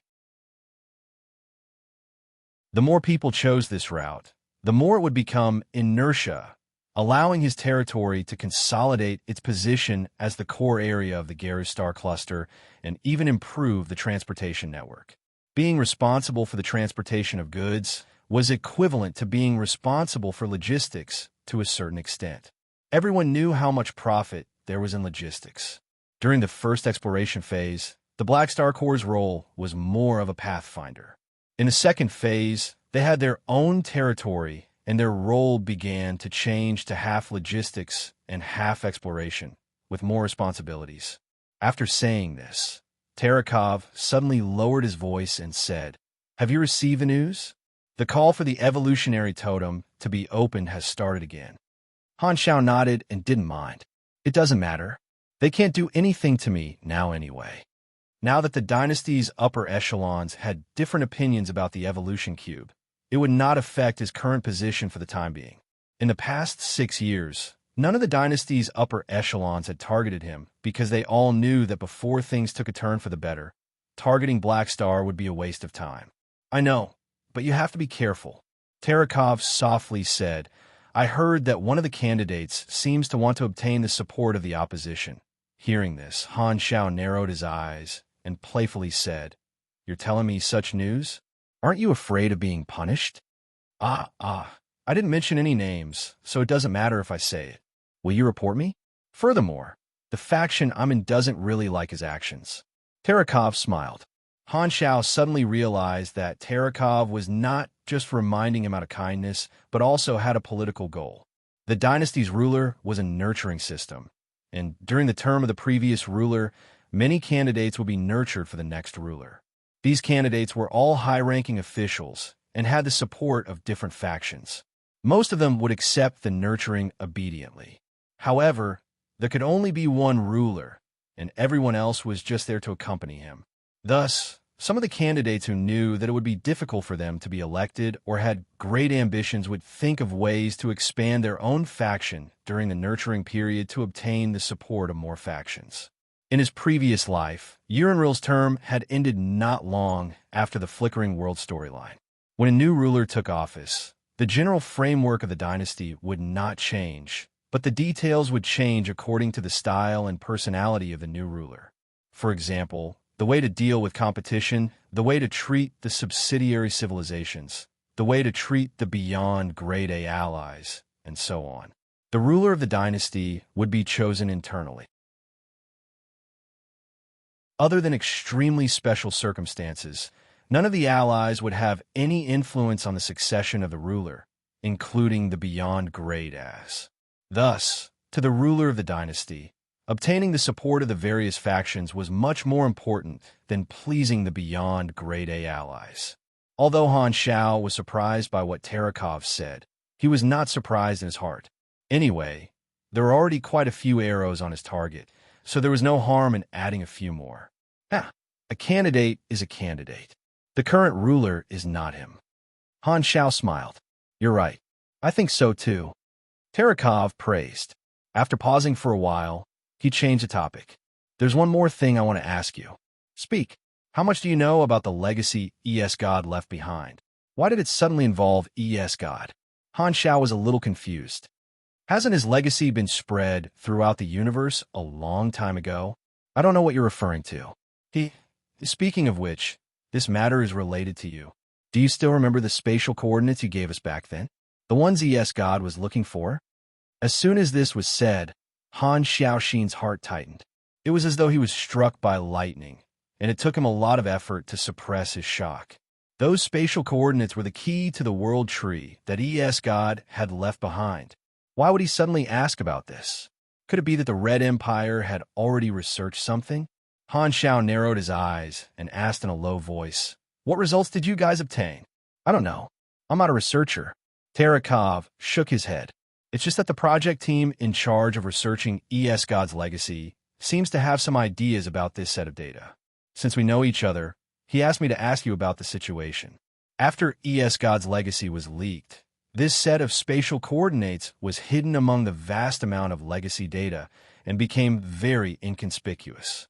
The project team would rather spend more time researching other legacy data than this wormhole data that had no records and led to an unknown location. However, after spending a few years, they had basically sorted out the various legacies of ES God, and the project team seemed to have set their eyes on the mysterious coordinates that ES God had obtained in the Shattered Star Ring. I only found out that ES God was looking for this set of data by chance. I don't know what's going on. Han Xiao heaved a sigh of relief and casually replied, hiding the truth. All right, I'll answer my friend like this. Terakov did not suspect anything. After chatting for a while, Han Xiao deactivated the remote projection and returned to his room. He heaved a sigh of relief and looked a little helpless. After the meeting ended, the Red Empire publicly announced to the entire universe that the second exploration phase of the flickering world had officially begun. Under the attention of the entire universe, more exploration teams were sent into the flickering world. After the first exploration phase, the Black Star Corps was already very familiar with the process and had made all sorts of preparations. When the second exploration phase arrived, they started to move out. This time, the mission assigned to them was to explore the Russo Star Cluster. There were many more exploration teams with them, and each organization had a more detailed division of work, making it seem more orderly. Flickering World, second round completed. Your mission rating is, you have received 5 trillion experience, random reward x2, 1500 dynasty contribution points, and 1 blank character summon card. Exploration Pioneer, current progress. 2/3 the third round of the mission has been updated. Mission Introduction. Complete the second exploration phase of the dynasty.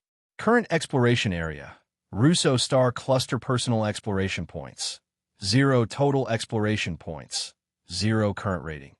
The third round was to explore the Russo Star Cluster. There was no problem in completing the mission, but the main thing was to raise his own mission rating.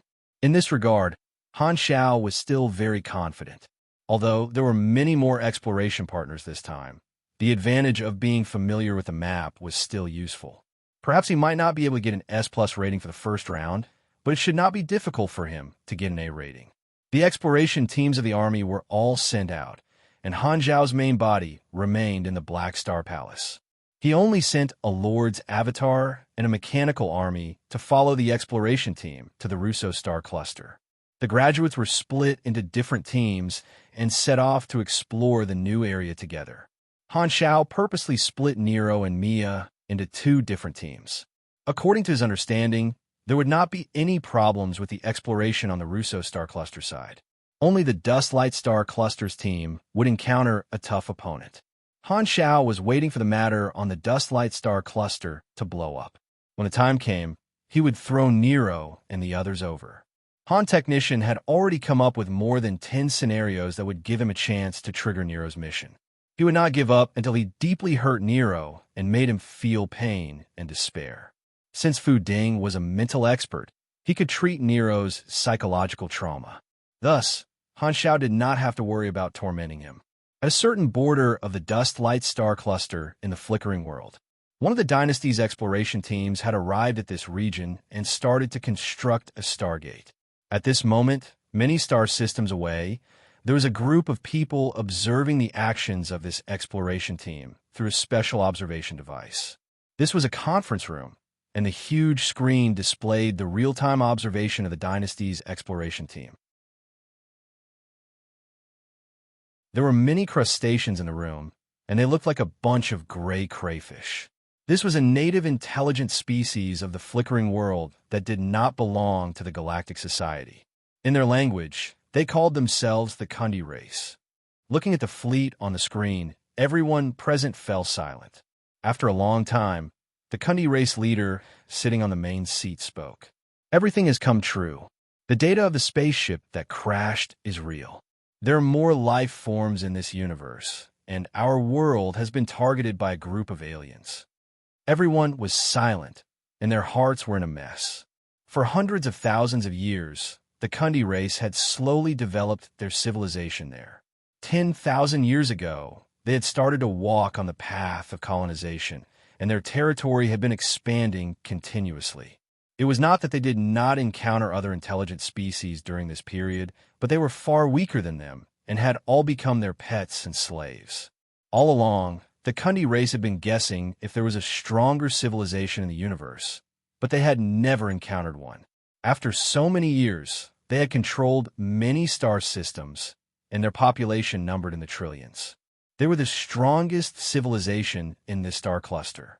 However, their exploration range was limited to the dust-light star cluster, and the regions beyond were unknown to them. There was no galactic society, and there were no civilizations to communicate with. This was an isolated island, a dark forest. The Kundi race did not have the concept of star systems or star clusters, and their technology tree could not be as comprehensive as that of the Galactic Society. They did not have any Stargate technology, and their hyperdrive engine was outdated. They could only rely on cryogenic chambers to survive the long interstellar journey. To them, a journey that would take a day in the Galactic Society would take the Kundi race more than 10 years. However, all of this changed a few years ago. The members of the Kundi race present would forever remember that day when a spaceship landed on a colonial planet. On it were countless pieces of advanced technology that they had never seen before, as well as countless pieces of information about alien civilizations. This shocked them greatly. After hundreds of thousands of years, they had finally met a civilization that was stronger than them. Through researching the technology within, the Kundi race's technology had developed by leaps and bounds. They had learned Stargate technology, advanced hyperdrive engine, and applied quantum network communication technology. However, this surprise was followed by an even greater shock. This spaceship also recorded a powerful alien civilization known as the Red Empire. According to the information, the Red Empire was not only a powerful civilization, but it was also a universal predator. They occupied many star systems and resources, and all the civilizations that they discovered only had two paths to take: destruction or submission. The consequence of submitting was that the civilization would lose its future and would never be able to reach a higher level. Their future would be stuck, and they would never be able to surpass their current situation. It was not that the Kundi race did not suspect the possibility of the information being fake, but the technology was real, and the authenticity of the information was guaranteed. However, it was a pity that there were only corpses in the spaceship, and there were no survivors to interrogate. The spaceship's logs recorded that this spaceship was a group of refugees escaping from the expansion of the Red Empire. It also announced that the Red Empire was not far from where the Kundi race was and marked the possible routes that the Red Empire would take. This made the Kundi race extremely uneasy. In the database, there was also a super long-range interstellar observation device. The Kundi race had created this device and sent people to use it to observe the possible locations of the Red Empire. A few years later, this information was confirmed, and an unknown fleet had really appeared not far from their territory. The predators have already appeared. What should we do? Should we engage in friendly contact or strike first? The Kundi race leader said with a grave tone. One of the upper echelons slammed the table and said resolutely, "We definitely cannot submit. We have to prepare for both eventualities. First, we have to preserve the fire of our civilization and find a way out for them to find new home. After that, we will strike first and attack before the enemy discovers us. They are too strong, and we will not be able to win. We might even be wiped out. We cannot start a war. I feel that it is better to engage in friendly contact. Don't have any delusions. The only result of engaging is submission. Are you willing to lose your future and become someone else's subordinate, just like those intelligent beings that we enslaved? What if they are not predators, but a friendly civilization? Friendly civilization? How did you get to this position? Don't forget, have we ever been friendly to other intelligent beings? Can there be a friendly civilization in the universe? Do you want to surrender and let our entire race be enslaved? But if we don't try, how do we know if the information is real or fake? Are you crazy? That technology is all real, and you still doubt it? The upper echelons who had different opinions argued fiercely. If not for that spaceship that descended from the sky, there would definitely be more people who agreed to contact the aliens first. However, the situation was now the other way around. Under the influence of their preconceived notions, More of the upper echelons believed that the appearance of this alien civilization was a disaster from the heavens. They were predators that had come to occupy their universe. At this moment, a strange fluctuation flashed past the Kundi race leader's eyes. He slammed the table and said coldly, "Stop arguing. Stop arguing. I've already made my decision that you're tuning into the Warrior Lore YouTube channel. Don't forget to subscribe and join us on this journey to catch the most captivating stories.